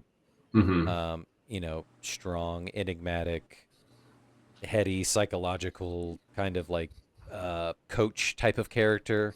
Where it's a TV show about soccer, but it's about life, man.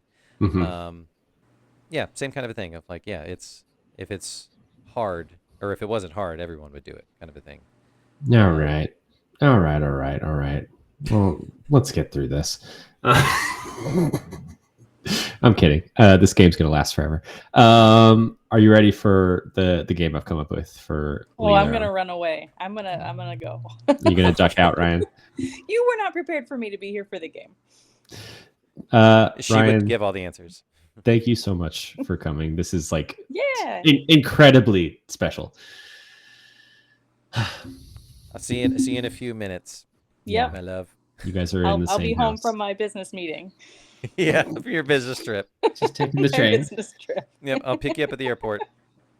All right, I'll be waiting. Incredible. My God. Joe, those were our guests. Justin, that was beautiful. Thank you for doing that. You're welcome. My God. All right. Here's my game for A League of Their Own. Here's the game. You know that email that I sent you? Yeah. Should I open that email? You should open that email. Okay. My game is called Let's Build a League of Our Own. Over the course of our 3 years here at Uncultured Universe, we've encountered and discussed a wide range of strong, cool, sad, heroic, scary female characters. Mm. As my last game ever on the podcast, naturally, I'm going to have us draft them into 2 baseball teams.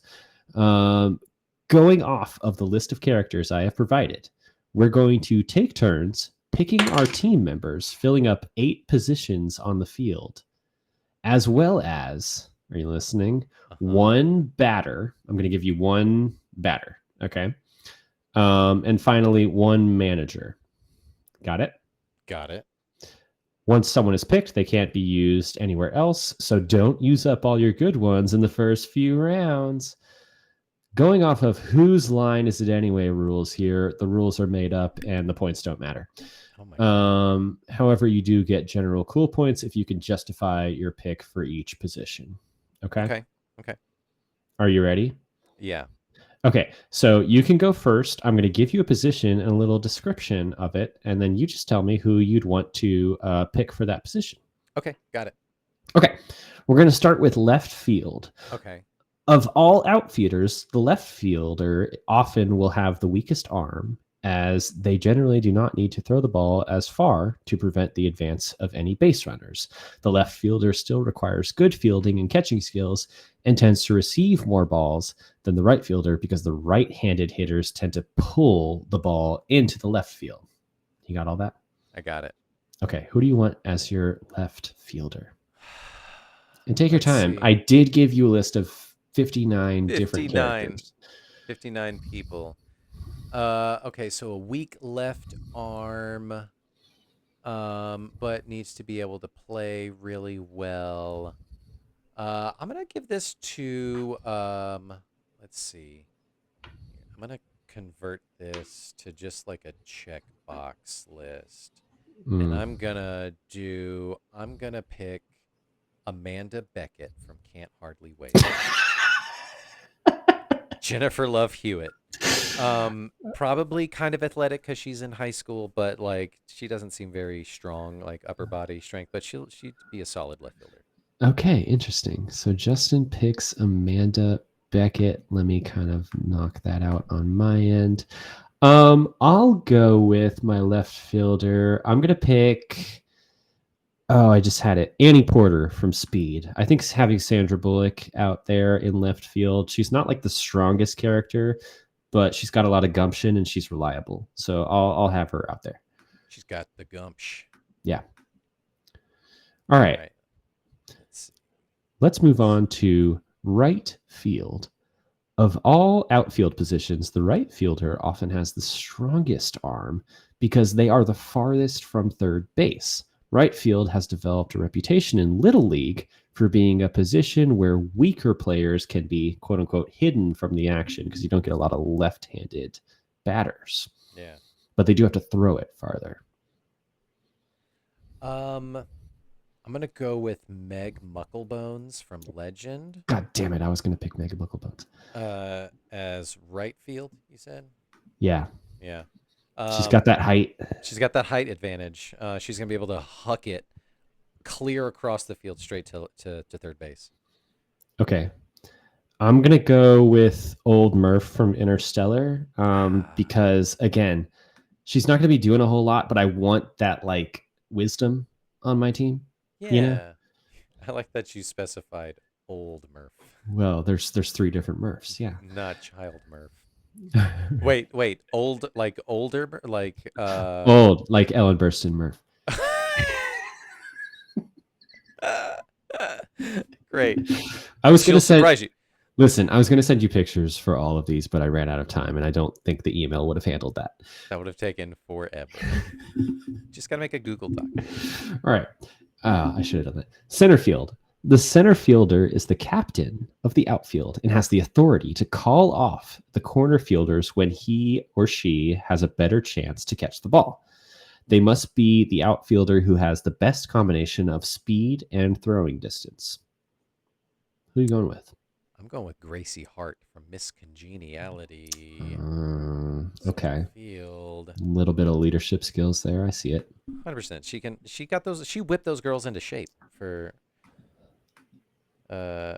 nationals or whatever it was. I'm gonna. Miss America. It's all blending together, isn't it?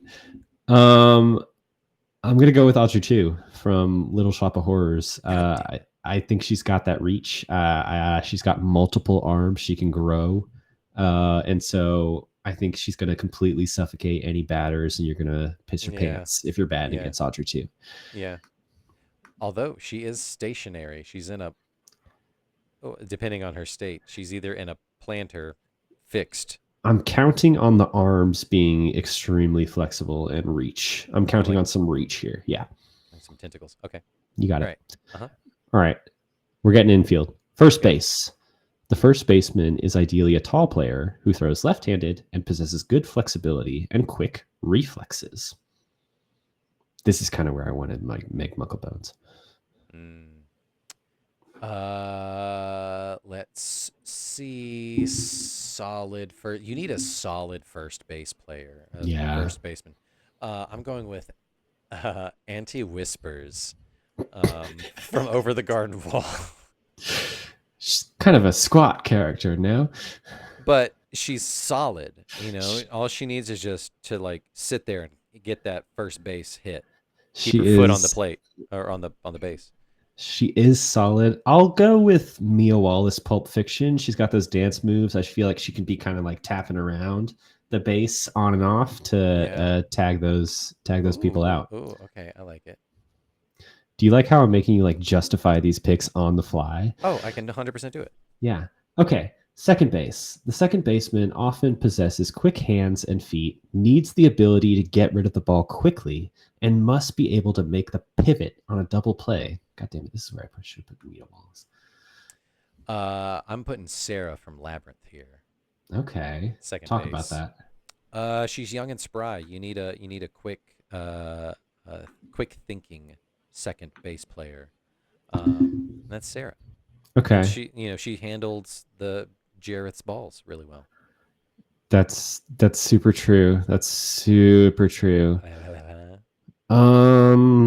I'll do Lady Hideko from The Handmaiden. She's kind of like playing multiple games at once. She's able to look to her left, look to her right, keep it all together in her head, figure out where the ball's going from there. Yeah. I like that. That's great. That's great. Thank you. Third base. Third base is known as the hot corner because skipping. Oh, fuck.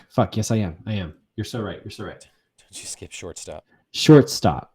More hit balls go to the shortstop than any other position. Mm-hmm. A shortstop typically has a strong throwing arm because they have a relatively long throw to first base, which is where they want to be throwing most of the time. Yep. Who do you got? This is going to be Benjamina, Miss Piggy.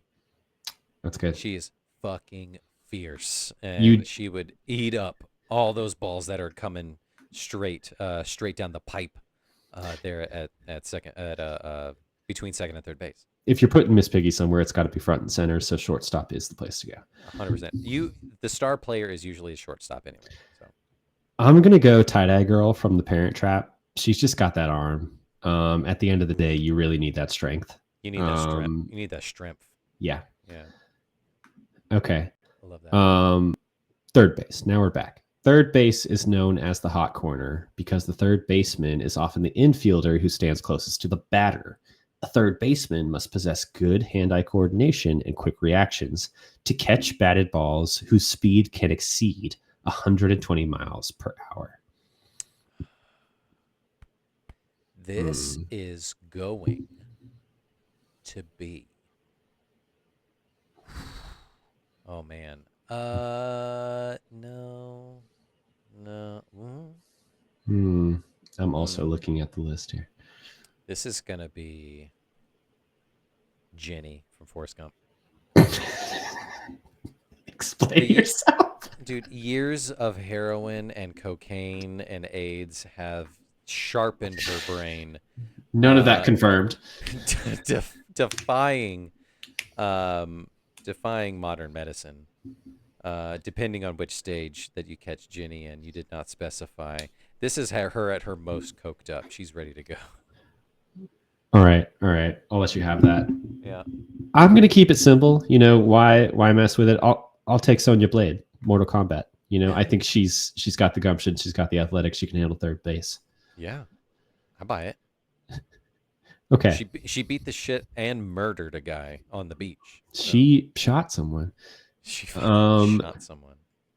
Here's where I'm going to switch it up a little bit.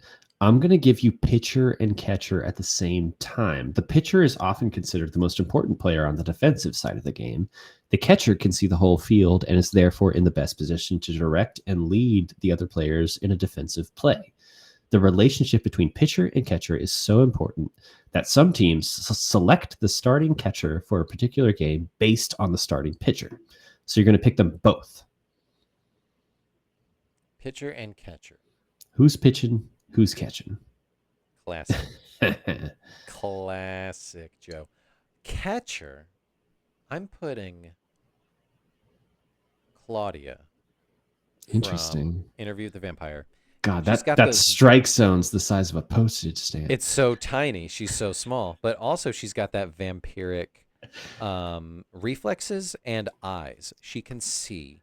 And she can glamour the team into stepping it up. We're introducing magical elements now. Okay.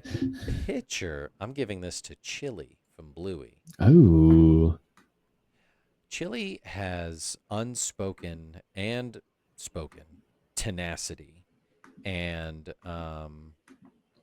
yeah, she'll put it right down the pipe. Okay. I'm so glad I made it this far without you picking my picks for this, because I didn't think I would. I think the obvious picks for pitcher and catcher, I'm putting Megan as pitcher and Reagan from The Exorcist, parentheses possessed, I'm putting as catcher. I think that's an unstoppable pair. I think that puts me in the World Series easy. Oh my God, yeah. Imagine Megan doing the little dance, doing like a little pirouette and then throwing like a 500-mile-per-hour pitch, and then Reagan like climbing up the wall to catch it. Yeah, Like, yeah, a foul ball. She's like spider crawling to go get it up into the stands. I love it. that's a pair I can get behind. Uh-huh. All right, switching over real quick. Yeah, Give me one batter who can hit that ball. Sarah fucking Connor. Dude, Sarah Connor busting out those pull-ups like she ain't got no tomorrow because she didn't think so. She's got that arm. She's got those arms. She's got that strength. She's a switch hitter, you know? Yeah, Sarah Connor, all day batter, baby. Oh, that's a good note. I got to go with Marla Hooch, League of Their Own. Yeah. Today's very own episode. How can I not? How could you not? I mean, I we've figured seen that- the evidence. We've seen the tape. I figured that would be like too easy of a pick. I swung for it. Well, you swung for it. Oh man! Also, too, just one up from Sarah Connor is Noxzema Jackson from Tu Wong Fu. You got to read this whole list. I know that would have been great too. Surprise! It's a man. All right, last one, and think hard on this one. Yeah. Who's your manager? Who's got those leadership skills? Who's got the leadership skills? It's gonna be who gets the team together the best. Who gets the people together? No, maybe. No. Wild card, no. Who can do it Who can do it better? Can you do it better? I don't think so. I'm gonna say, unless anyone else can do it. Ooh, man, it's a toss-up. Who are you thinking of right now? I don't want to tell you. No, it's fine. It's fine. Tell the listeners. I'm torn between Ginger from Chicken Run.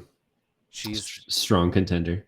she's got the schemes. She was able to help those chickens escape to safety. She's got the plot. She can see the forest for the trees, you know? Mm-hmm. But man, Dulcea from Mighty Morphin Power Rangers, the movie, Hmm. is a warrior at heart, and I'm worried that might make her too much of Maybe 1,000 years old. Who knows? maybe 1,000. I was gonna put her at batter, but I think Sarah Connor is better. So I'm going with Ginger as the coach. Listen, that makes a ton of sense. She did inspire her fellow chickens to lead a revolt against claymation Nazis. Right. So that was my second choice. I will be going with Annie Kinsella from Field of Dreams. I think if you got a manager, you got to have that like Amy Madigan level of inspirational pep talk ness Yeah. in you. Uh-huh. So that will be my choice there. Okay, great. Fantastic. So to review, your team consists of Auntie Whispers, Amanda Beckett, Sarah from Labyrinth, Benjamina from Muppet Treasure Island, Sarah Connor, Ginger from Trick It Run, Meg Mucklebones, Gracie Hart from Miss Congeniality, Jenny from Forrest Gump, Chili from Bluey, and Claudia from Interview with a Vampire. It's a pretty good Yep. lineup. It's a great lineup. Versus mine, Mia Wallace from Pulp Fiction, Audrey Tube from Little Shop of Horrors, Annie Porter from Speed, Tie-Dye Girl from The Parent Trap, Reagan, parentheses, possessed from The Exorcist, Megan from Megan, Murph, parentheses, old from Interstellar, Annie Kinsella from Field of Dreams, Lady Hideko from The Handmaiden, Sonya Blade from Mortal Kombat, and Marla Hooch from A League of Their Own. Incredible teams. I like it, Justin. Just for extra bonus points, just off the cuff, what's your team name?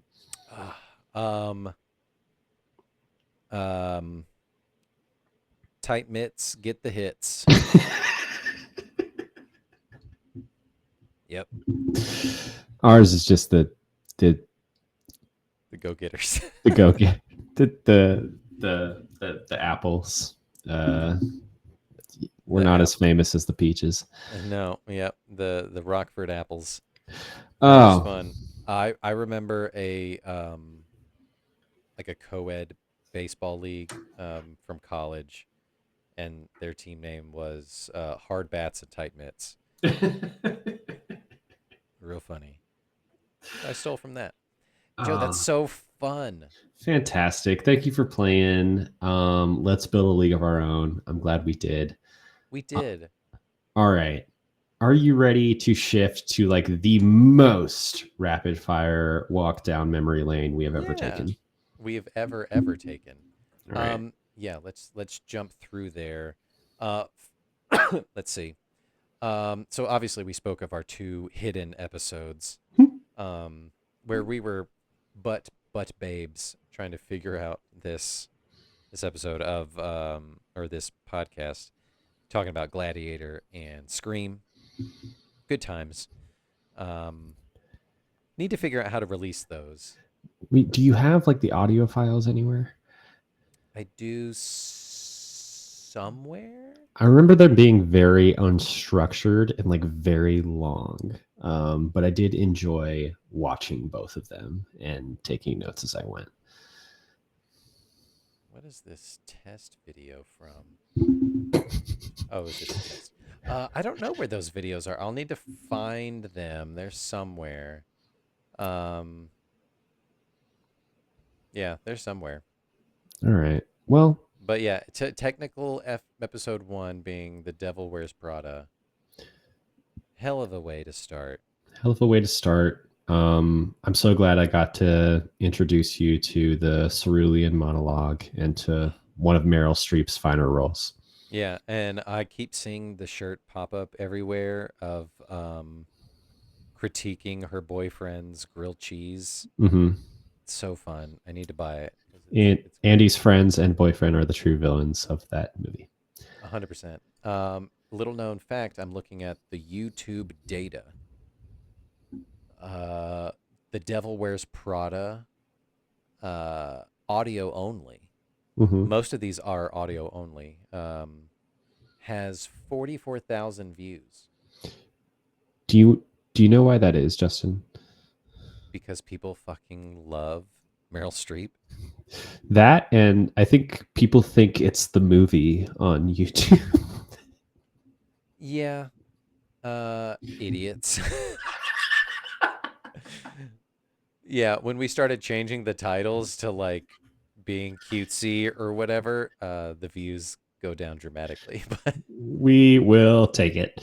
we'll take it. But that one has 44,000 views. Uh, it's our second most viewed video on YouTube. That rocks. What's our first most? The Parent Trap with 58,000. That one's purely because of us. Oh, 100% on our own merit. Yeah. Pulp They knew. Fiction. So you came out swinging with Devil. Came back with Pulp Fiction. A good cornerstone piece to my upbringing and my coming of age. Introduced me to cinema Mhm. in a sense, film of sorts. I was delightfully surprised by how much I enjoyed like the diner scenes in that and how fucking good Samuel L. Jackson is in those scenes. He's just a great actor. He's just enigmatic. Mm. Uh, love that. Young Frankenstein. I think about a lot. Um, I love Mel Brooks Hmm. and Gene Wilder, and that movie is just so fucking funny. I see it's like a Lego rendition of Yep. the Hans Delbruck brain scene, and it's so funny. Yep. I love the Abby Normal scene. Also, our only black and white episode, I Yeah, believe, right? black and white movie only. Yeah. Maybe one of the oldest movies we've covered too, from the 70s. 100%, 100%. Over the Garden Wall. Man. Technically, our first TV episode kind of Mhm. snuck in as like a mini series. Yeah. My thought on this one, I love the design of this miniseries. This is so quintessentially you in my mind. I believe you have multiple Over the Garden Wall tattoos somewhere Yeah. on your body. Have a sleeve. Yeah. I think of you when I think of this, and I'm glad that we have covered Melanie Linsky, at least in Yeah. voice form. Hmm. That feels spiritually right to me. It does. Oh yeah, and then we did two back-to-back episodes where I picked, and then we did Trick or Treat for Halloween Mm-hmm. season. Uh, Again, I can't wait. We're coming up on this season of watching these movies over and over again. Trick or Treat is the best Halloween movie, in my opinion. I like Sam scooting around in his little booties, Little onesie, yeah. his little onesie outfit. And I liked when Anna Paquin and her sisters all became werewolves. It's great. That was really fun for me. So fun. Best in Show. Uh, a sleeper comedy, but so brilliantly done and well made. Uh, I can't wait to go back and rewatch that one. It's such a great like preview of something like Schitt's Creek and all the characters who eventually like made their way into that show. Yeah. All the characters who have like this crazy sexual history with Catherine O'Hara's character, and then Great. I love Parker Posey freaking out about the busy bee in that Parker movie. Poser's great. Gremlins, man, such a gritty, like dark comedy of the 80s. Practicality at its finest of just creatures. And a great Christmas movie. It's a Christmas movie through and through.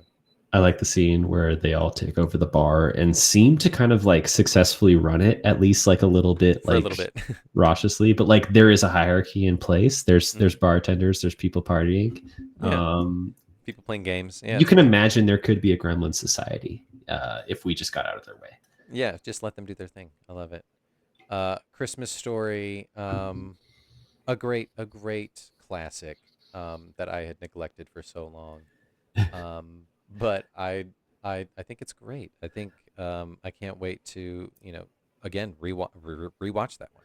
I recorded that one in the basement of an Airbnb during Christmas Yeah. in the town that I would eventually move to and live in right now. Ugh, that's beautiful. Yeah.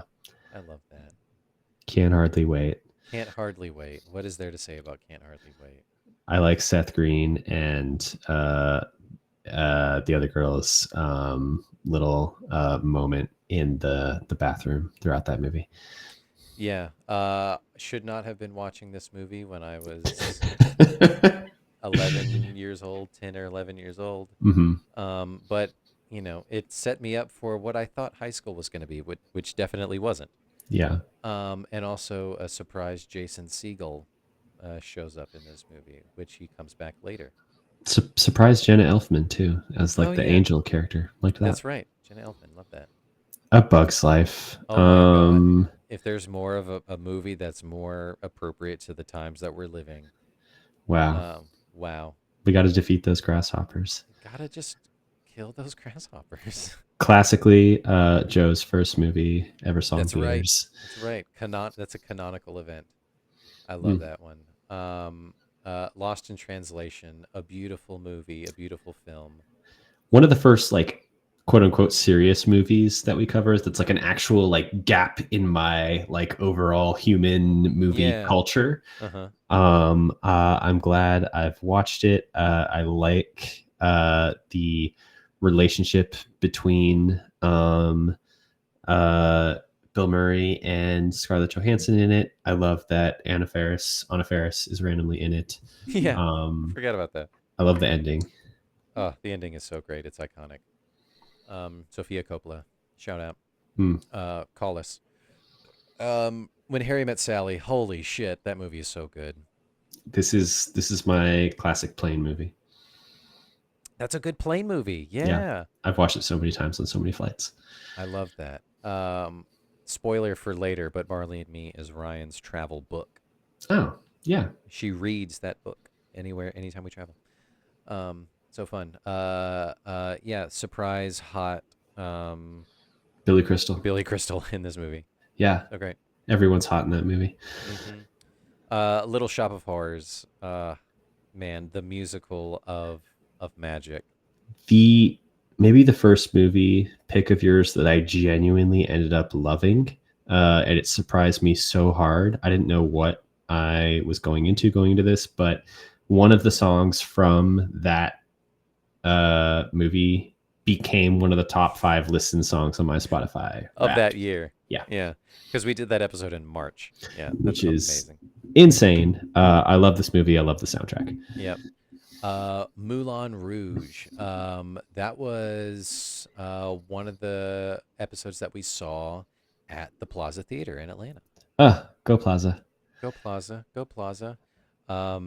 Such a fun musical. Our first Baz Luhrmann. Crazy movie, but so much fun. Really, really visually incredible. The Social Network. Maybe I would say, in my opinion, the best movie we covered on the podcast. Just overall in terms of quality. Yeah. I watched it and it feels so like stupid to say like, oh, I love The Social Network. But like I watched it in like 2023. It still felt relevant then. That it the same as it did in 2010. Such a well-made, well-crafted movie. And oh my God, it just it makes me want to watch it again. Yeah, David Fincher fucking kills it. Moonstruck, holy man, holy shit! Our first Nick Cage share, first Nick Cage sighting. This movie is crazy, but so like earnest and kind of sweet. I love when she gets her hair done and it's darker and curlier. Yeah. Just like, what even happened here? Go share. Labyrinth. David Bowie's balls. David Bowie's giant bulge and his teased hair and his outfits and the music. Oh my God, the music. I do love the music in that one. Yeah, and all the Muppets. This was for Muppet March. I mean, Muppet March going into Muppet Treasure Island. I love the music in this, and Tim Curry is doing God level work. Oh man, he is pulling the weight heavily. And shout out a dick joke in Muppet Treasure Island. Love that. Black Swan, the second movie we saw at the Plaza. We saw this in like the little upstairs, Yeah. like 10-person theater at the Plaza. Yeah, which is perfect for this movie because it's so like intimate and claustrophobic.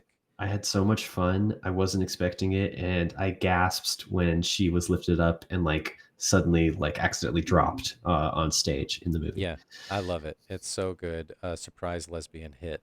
Yeah. Um, love that. Tu Wong Fu. Man, the episode I came out and said I'm bisexual. I love it so much. This movie is great. Justin, that was a genuinely special moment on my couch in my house when It we was. watched Tu Wong Fu and Mhm. recorded this episode, and I'm so glad I got to share that with you. Yeah, of course. I mean, and then shout out to Rachel Tensions, RuPaul herself. Rachel Like, Tension. such a great drag name. I love it. Terminator 2. This is Joe's first absentee episode. This is the first one where we had guest Ryan Yeah. on. Did you did a send-in video for this one, right? I sent you guys in a video. I was at a wedding in Barbados and I recorded it from a hotel. Love it. Yeah. I hate that you had to miss it because I know that you love this movie. But it was great because Ryan had never seen it. So it was great. One of my favorite movie scores of all time, Terminator 2. Incredible. Going into Speed, our first Keanu, Uh-huh. our first Sandra Bullock, Sandy B. Just a full-on good time and made me want to join the SWAT. I like that we had to Google the "well, I'm taller" line at the end of the movie because neither of us understood what it meant. And then Yeah. it does make more sense when you factor in that he just got his head cut off. Yep. 100%. A joke that didn't really land. Chicken Run. So Like- fun. Another like Joe pick of like an uprising. Yeah. I love it. What was going on in 2023? I was feeling very revolutionary.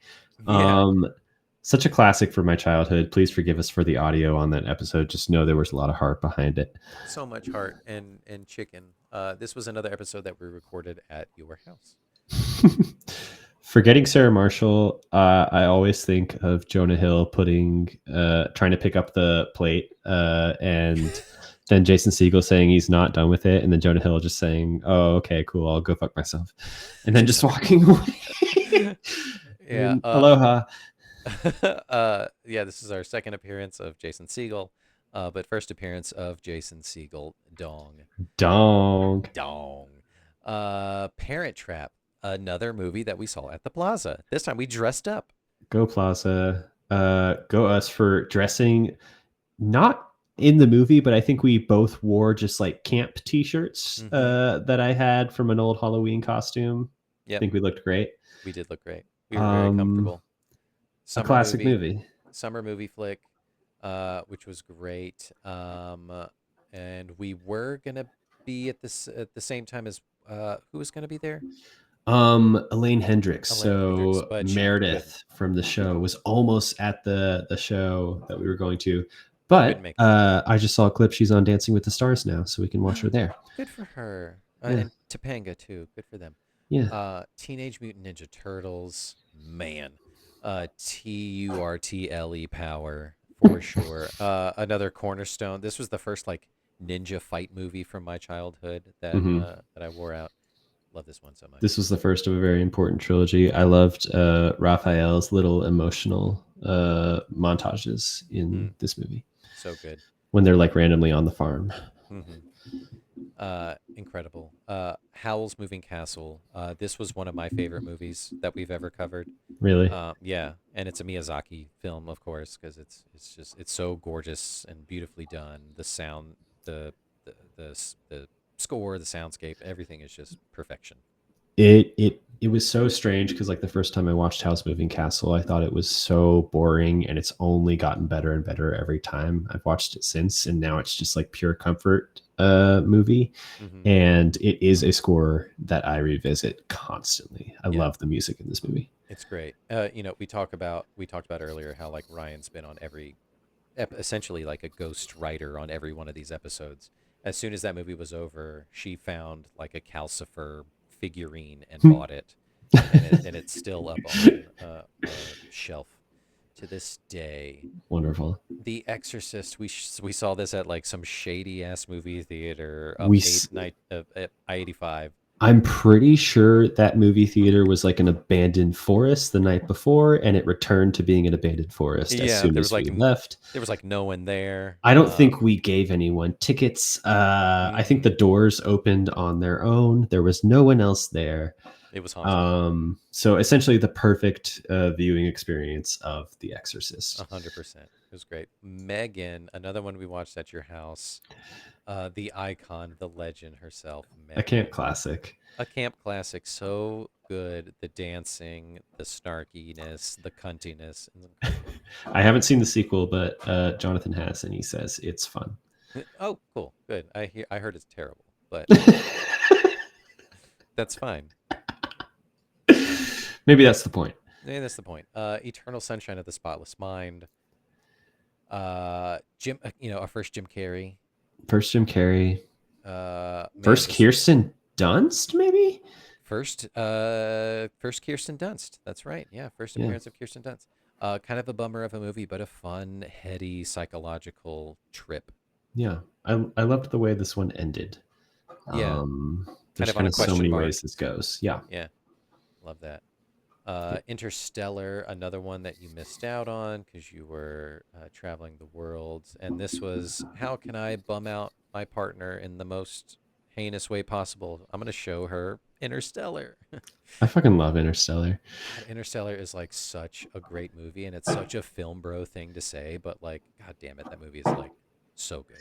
It's beautiful, and one of the best cameos of my lifetime was like seeing Matt Damon emerge in the theater and just like bathing in that in real time. Yeah, so good. Family Stone, man, what a Christmas flick this was of like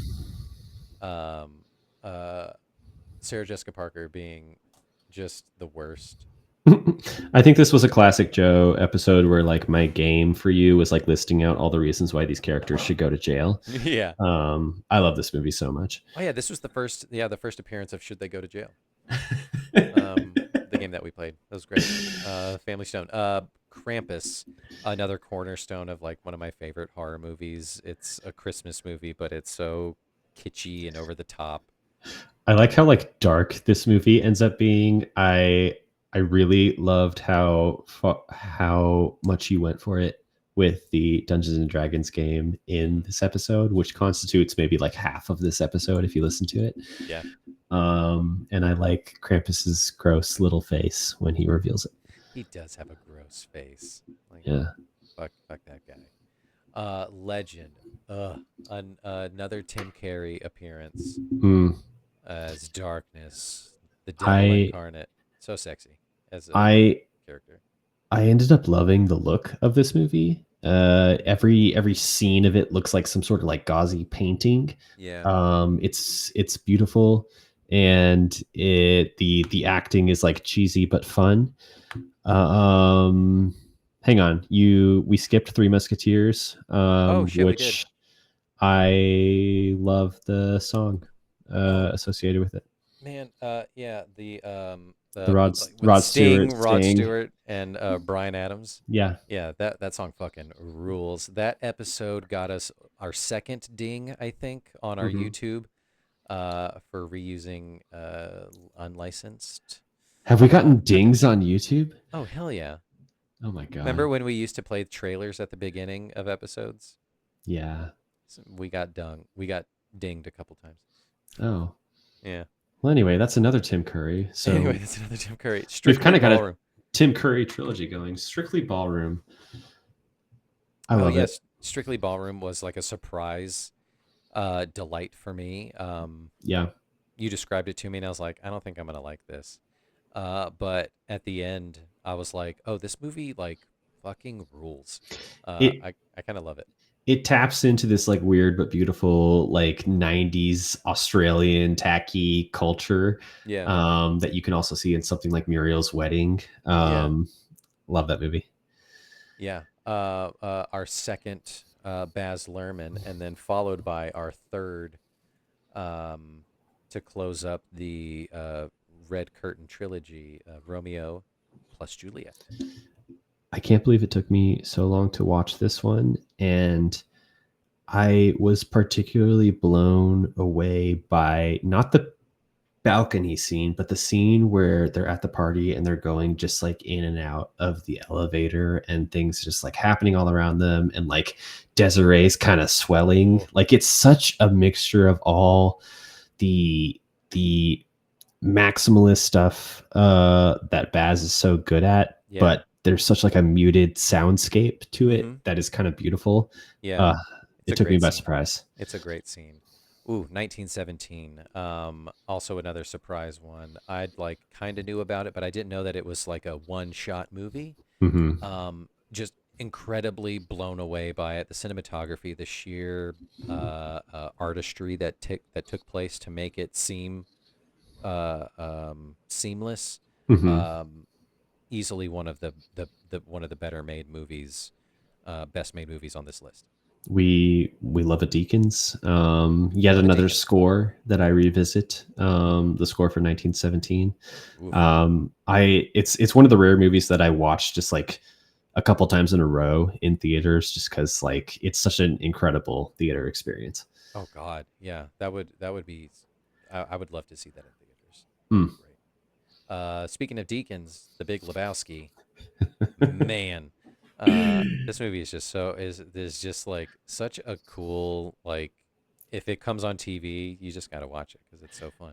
Maybe one of the movies I'm most glad that we covered, just in terms of me being able to like cross it off and say like, yeah, I've I watched The did Big it. Lebowski. Yeah, yeah. Like, you have to watch The Big Lebowski. You have to watch The Big Lebowski. It's a litmus test to see how cool someone is, if they should be allowed in your inner circle. Episode 40, Marley and Me. This was another one where you were gone, and Yeah. it was Ryan. And again, yeah, like she mentioned when she was on, that this was a revenge episode because I made her watch Interstellar. So she made me read and watch the movie, Marley and Me, and oof, that one hurt. So much so I did a cover of Nine Inch Nails slash Johnny Cash Hurt. Did you end up liking the book or the movie better in that case? I liked the book way better. The movie I thought was kind of garbage. Mm. The book is really good, but it sucks. Don't do it. Alrighty. Oh, Bob's Burgers. Bob's Burgers. I'm so glad this was like our first major like TV moment that we branched out into. We talked for so long about how to do TV, Yeah. and we landed on like, I'm going to give you 4 episodes of TV that you're going to watch. And Bob's Burgers is kind of the perfect show for that because you can dip in and out of it. And I loved the process of like trying to figure out which 4 episodes I could narrow it down for you while still like, I guess, like giving you a grasp of all the characters and all the situations that they can get into on the show. It was a perfect mix, and we have gone back and started the series from the beginning, so it's fun to like go in chronological order and be like, oh, this is one of the ones that Joe put on the list. Remember that? So fantastic. Very fun. Wayne's World. Another one of my picks. So fun. I mean, I love Wayne and Garth together. I love the scene where they're ordering Chinese food and he asks for like the cream of some young guy. So funny. So funny. I love that Laura Flynn Boyle from Twin Peaks plays a crazy person. Oh, she's great. I forgot about that. Laura Flynn Boyle. Man. What a superstar. Man, this one was so good. This was when we were doing our SNL kind of parallel movies. Superstar was a lot of fun. A peak 90s comedy. Again, another Elaine Hendricks episode. And yeah. I love the scene where she keeps on slamming and opening the door because she can't like fully get it closed while screaming that her grandmother's horrible. So good, so funny. Oh, before Wayne's World, we skipped our music recap, but it was a music recap. We were just talking about all the music that it was a music recap that we've done. We again recapped the music. That also was really fun to kind of break away from our regular format. And Justin, you've created like a really impressive range of different music cues or straight up covers on this show. And I was glad to experience all of them. The sheer amount of gigabytes of things that I've created for this podcast is innumerable, from video to audio to graphics. It's been real fun. Yeah.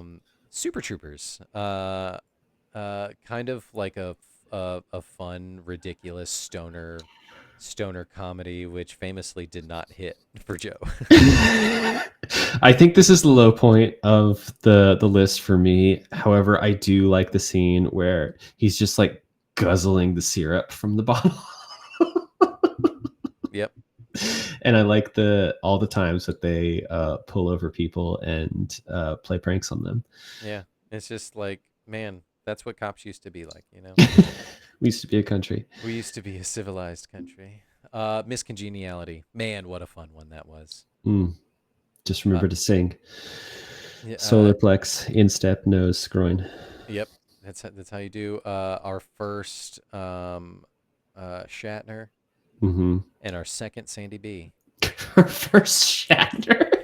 I don't think we covered Shatner. No. But it's our first Shatner appearance. Incredible. Going back to our sports corner, one of our first sports movies, with Varsity Blues.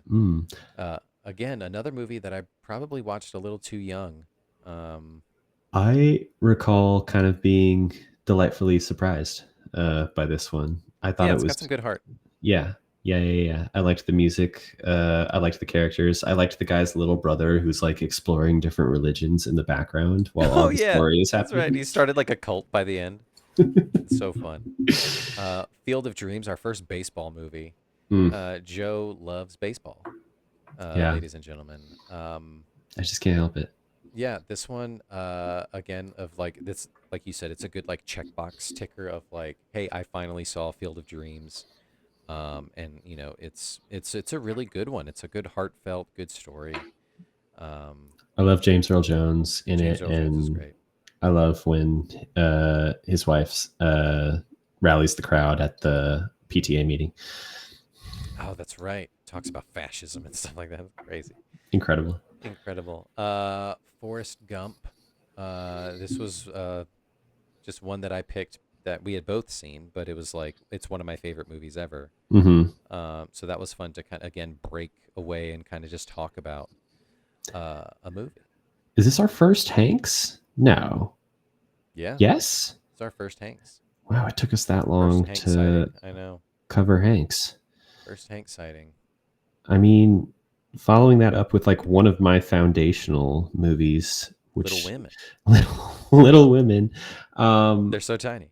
I'm glad we got to cover this in December. It's a Christmas movie for me, and again, like a score that I absolutely revisit constantly. Man, I haven't even thought about the score. Man, yeah. Oh, Go back and rewatch that one. check it out. Yeah, absolutely. Yeah, I took the message to heart from that one of like, this is how I'm going to raise my kid. You know, strong, independent woman. Get out. Everything. Love that. Bluey, we had him on earlier. We brought Matt on for this one to kind of do another TV episode, and I wanted to show you guys, take a peek into my experience with parenting and how Bluey can wreck you if you're not ready. This was so special. I loved talking with you and Matt, and I loved the different variety of episodes that we were able to cover on this one. Yeah, the joy that you mentioned from the Bob's Burgers episode of like, how do I curate the perfect 4 episodes or however many we did to talk about this? The Handmaiden. Holy shit, this movie was a wacky, wild ride, but a fun, good movie. It was a good movie. I watched this for the first time back in like 2020 or something, just like the dawn of the pandemic. And the whole time we were doing this podcast, I was like, I need to eventually get to The Handmaiden in some sort of like batshit crazy moment. We did it, and it was wild. Interview with the Vampire. I think that is like such a good quintessential vampire movie. It's done so well. It's different than the other vampire movies I've seen. This is another like box check for me, and also kind of quietly closes out a little Kirsten Dunst Yeah. trilogy for us. Little Women, Interview with a Vampire, Yeah. Eternal Sunshine. Internal Sunshine. Yeah. Love that. Sister Act 1, checking the box for me of, Whoopi Goldberg Good Times in the 90s. This movie was so good. The music is inspiring. The acting is great. The storytelling is fantastic. Yeah, I'm glad these last few months have been kind of Whoopi heavy between Sister Act Sometimes you gotta be 1 and 2. you gotta be heavy on the whoop, heavy on the whoopee, and then to undercut it with some Mighty Morphin Power Rangers, the movie. This movie is just insane. Second in the trilogy of just informative ninja movies. hmm So silly and over the top. I wasn't expecting it. This is one of the funnest times I had on this podcast is talking Yeah, about Mighty Morphin Power Rangers. yeah, that was a good one to kind of open up the nostalgia chest and look at. Following that up with Sister Act 2. You got to teach those kids. Got to. How do we reach these kids? Through song and through the word of God. Um, I still maintain the first one is stronger out of the two, but Sister Act 2 gives us Lauryn Hill, Yeah. and you can't deny Lauryn Hill. And a secret little Jennifer Love Hewitt reunion for us. Second Love Hewitt. Good Yeah. for her. Mortal Kombat, completing the trilogy of my karate fighting kid upbringing. Another like fun, over the top acting, crazy visual movie. I liked when Johnny Cage punched the four-armed alien guy in the dick. In the nuts. Yep. Yeah. And While he doing a split. like shook his hand like, how hard are them nuts? It's so hard. Yeah. The Prince of Egypt. Speaking of so hard, the Prince of Egypt. Joe took us to church, y'all. I swear none of these movies are like full on religious. They just all happen to kind of line up that way. Yeah, that's just how it was. Because if you look at the other ones that you did before, that was The Handmaiden, which holy shit. But the Prince of Egypt, a sweeping score, crazy, so white voice acting, incredible, incredible visuals. Yeah, it's one of the ones as we got nearer to the end of this podcast, we knew we were kind of wrapping it up, and so we shuffled around to the ones that like we absolutely knew we wanted to cover, Yeah. and it narrowed down to like you wanted to finish off the Justin Kick-Ass Ninja trilogy. I had to get Prince of Egypt and League of Their Own in there, and Yeah. then of course we had been talking about Pee-wee for a while, so For a while, yeah. I'm glad overall we got to wrap all this up. Yeah, these two last movies had seemingly nothing in common. But man, that last 5-minute scene in A League of Their Own with grown-up Stillwell being Francis is crazy. And I think that is like a wonderful like sign from the universe of just like it's the Robert Redford slow motion pan in with the beard. Just you did it. We did it, Joe. Listen, the movies themselves didn't have much in common, but they did, I think, like paint a really good picture of both of us and where we're coming from for this podcast. They're very representative of the different ends of the spectrum that we're both representing here. Yeah, all of these movies have been a fun cross section into both of us, and I have had nothing but a good time and just learning more about you and more about your family and more about Jonathan and everybody. And it's just been a fun, experiment in friendship. I have just fucking enjoyed watching movies with my friend. I've just enjoyed as I watching always movies with do. you, bud. Yeah. Oh This my has God. been great. I said I wasn't gonna cry, and I'm not gonna. So, Well, I said that we would end this on an intense 30-minute makeout Makeout session, but we session. may have to push that towards the end because we're past the 3-hour mark here. we are way past the 3-hour mark, and it is past my bedtime. It's a school night after all. Anyway, if you've listened this far, hey, you did it. This is great. If you've kept up with us all these episodes, I doubt it, but holy shit, if you did, that's great. If nothing else, Joe, this has just been a way that we get to document. Matt mentioned, it's a fun chapter in our lives. I Um, that is how I think of it. Like this is if we can figure out a way to get this off of the fucking internet, like this is going to be such a special thing oh for my you God. to have going forward, just to like hand off to your kid. It's incredible to have so much of this documented the way that it is, because so many people don't have this at Hmm. this level. Yeah. Years and years later, looking back at things. No, it's true. And it's, I find myself every so often going on our TikTok page and just looking at all our videos and going back and forth. Every once in a while, I'll open up like the GarageBand music files and just kind of listen back to the music and stuff. Um, it's really fun. And, every once in a while, I'll throw on an episode on podcast or whatever. So yeah, this is fun. There's a lot of stuff that we can do with this, but this has been truly fun, truly special, and I've enjoyed every minute of it. I love you very much. I love you so much, Justin. Thank you for watching all these stupid, stupid Stupid movies with fucking me ass movies, yeah. and spending hours and hours talking about nothing with me. Many, many hours that we've done. All right. So maybe the podcast proper on Apple Podcasts and Spotify may die, but probably our videos will live on in infamy. So maybe there's a second life yet for this. Check us out on YouTube or TikTok At your at local library.